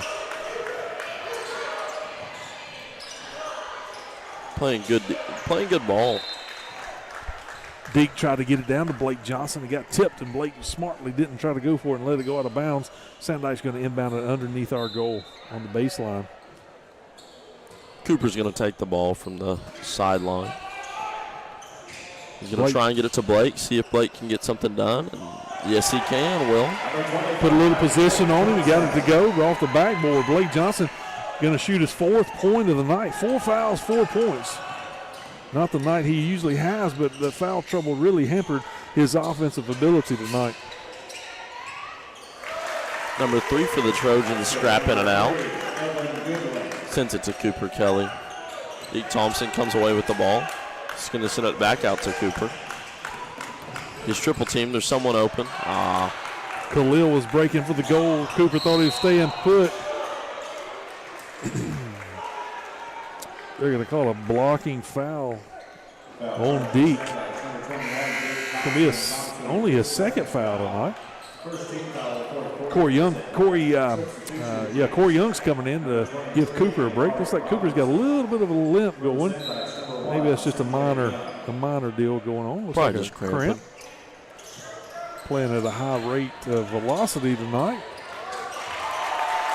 The 23 for Jenks drives in, makes a 2-point shot. And the Trojans are picking the Sandites up 84 feet. They're looking for a steal, looking for something, looking for a change of momentum. Blake Johnson comes away with the ball. Khalil's going to try something. Nice little reverse layup. Puts it in, 62-49, a Sandite lead with 3 minutes and 20 seconds to go in the game. Number 23 kicks it out to 21. He looks for a three, doesn't go. 23 gets called for over the back against Corey Young. Micah Betson coming back in for Corey Young. Cruz Smith going to inbound the ball.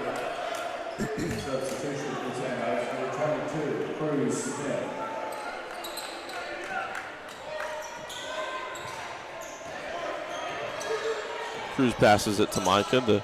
The junior front court is looking strong tonight. Micah with 2 points and Cruz Smith with 3.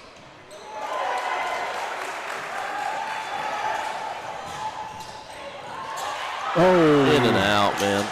That'll hurt. Here comes Khalil. Let's see if he's going to dunk it. He There does. it is.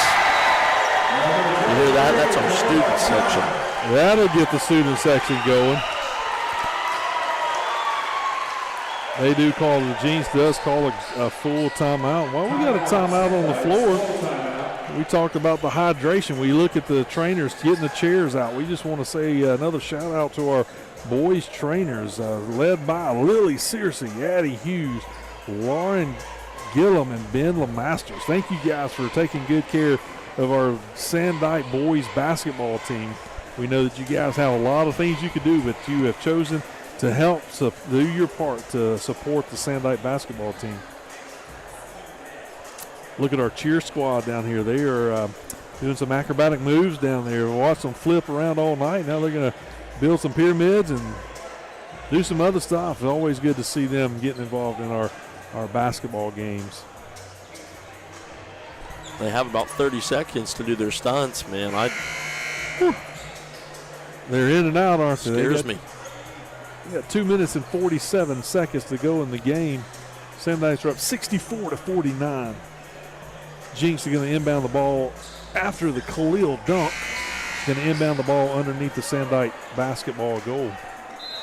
15-point deficit for the Trojans. Let's see how the next 2.5 minutes fall. Double teamed in the corner. He travels the baseline. Number 3 can't get anything to fall. Oh, my goodness. That's Khalil Allen's 4th foul. Number 3 was driving, trying to get it off. It hit off the side of the backboard. Goes to the other side. Khalil gets him blocked, but they say he fouled him. Going to bring you up a free throw. Going to complete the three-point play. 64-52. Micah Betchen starts out with the ball. He's getting guarded heavily. Sends it out to Kaysen. Looks for something. Little too Nothing gets to strong go. off the backboard. Jenks are going to try to push it up the floor. Number 11's got the ball. Guarded by Cruz Smith. Oh, my goodness.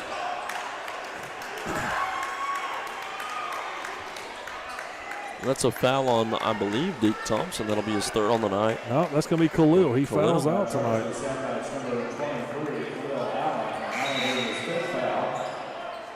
Khalil finishes the game with 5 fouls and 16 points. Blake Johnson coming back in the game. Not exactly the ratio you'd like, but it happens. Micah Betchen guarding the perimeter. 23 with the Trojans, hands it off to number 3. Looks for a drive. He pump fakes over Deke, and a foul is called.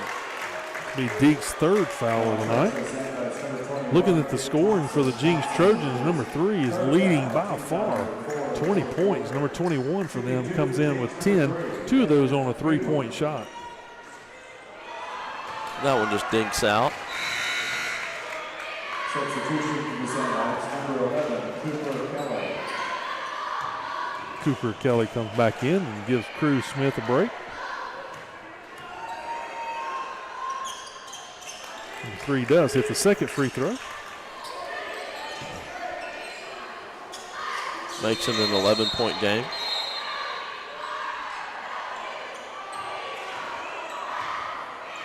Looks like they're going to give a warning to the coaching staff for the Sandites. Not sure if they insinuated they didn't like a call or something, but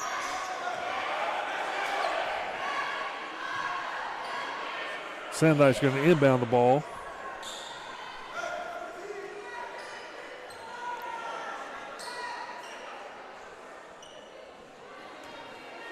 Getting a little bit pushy out there, a little snippy. We got a big lead. Don't want to do anything crazy and pick up a foul. Johnson. Deke with the ball. He's going to send it out to Micah Betchen. Good pass. Kaysen down there, lays it up for a 2-point shot. When you're double team, somebody's open. Micah Betchen coming up with a big assist here late in the game. Good block by Cooper Kelly. Sends it out of bounds. Trojan ball.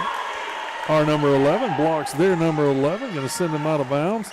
Jenks going to inbound on the baseline. 66-53. The Sandites are leading with 1:50 seconds to go in the ball game. Blake Johnson taking control on the floor, directing the troops. Number 11 is just going to throw in the backcourt. Number 3 back here trying to.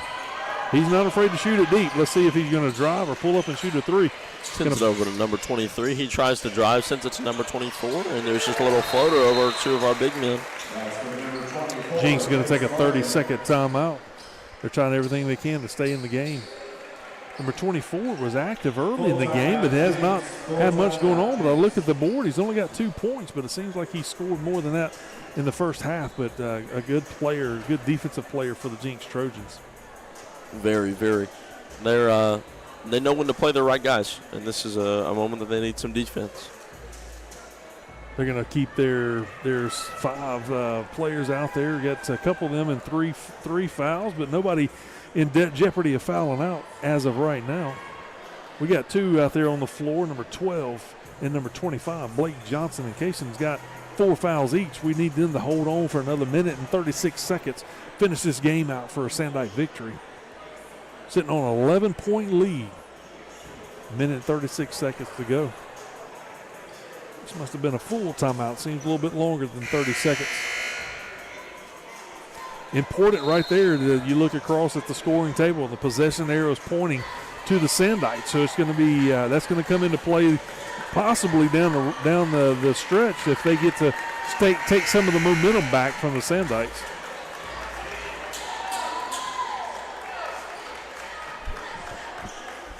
Deke's going to inbound the ball on the baseline. Full court pressure. They've had that most of the second half. Cooper's going to dribble out. Number 23 is on him. He's going to just kind of slow him down, getting across it for the 10-second line. Micah Betchen over on that side is going to dribble it out, going to pass it back to Cooper. Cooper's in trouble. Sends it to Micah, who sends it to Blake. Blake's on the baseline. He looks for something. Kaysen goes up for a shot. Foul. Could not get it to fall, but he does go to the free throw line for 2. 14th foul in the fourth quarter. Jenks shooting 2 for the Sandites. Number 12, Kaysen Evans.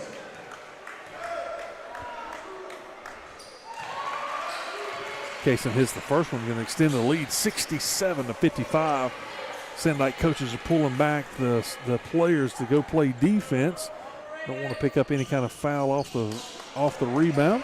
He misses the second one. Number 11 for the Trojans, going to push it up the floor.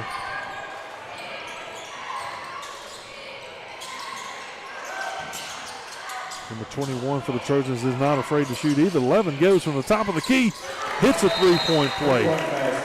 56 seconds to go in the game. They do cut into a 9-point lead now, 67-58. It's been a close game all night. Ever since the third quarter, the Sandites have just kind of been pulling away, but the Trojans let them feel it, that they're still there. 2 big 6A teams, 2 probably playoff teams, and this is just a playoff matchup that we're looking forward to throughout the year.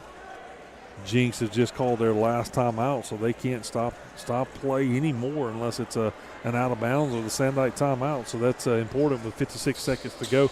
They're going to try to trap, or they're going to try to steal the ball, and most likely if we get it in, then they're going to just take and foul, send us to the line, trying to get it to where they can get a few more possessions out of this game.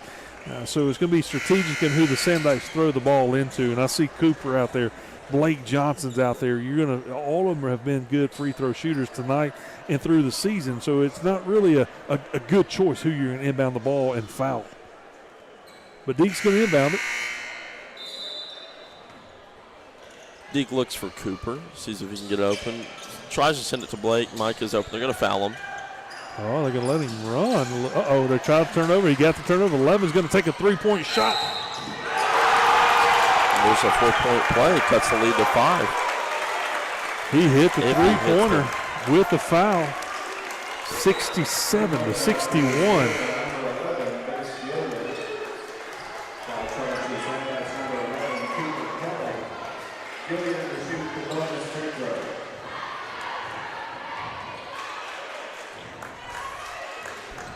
.48 seconds to go. Number 11 for the Trojans at the free throw line to try to get it to a 5-point deficit. He doesn't make it. Misses 6 points. 45 seconds. Kaysen gets it, gives it to Deke. They're letting him run.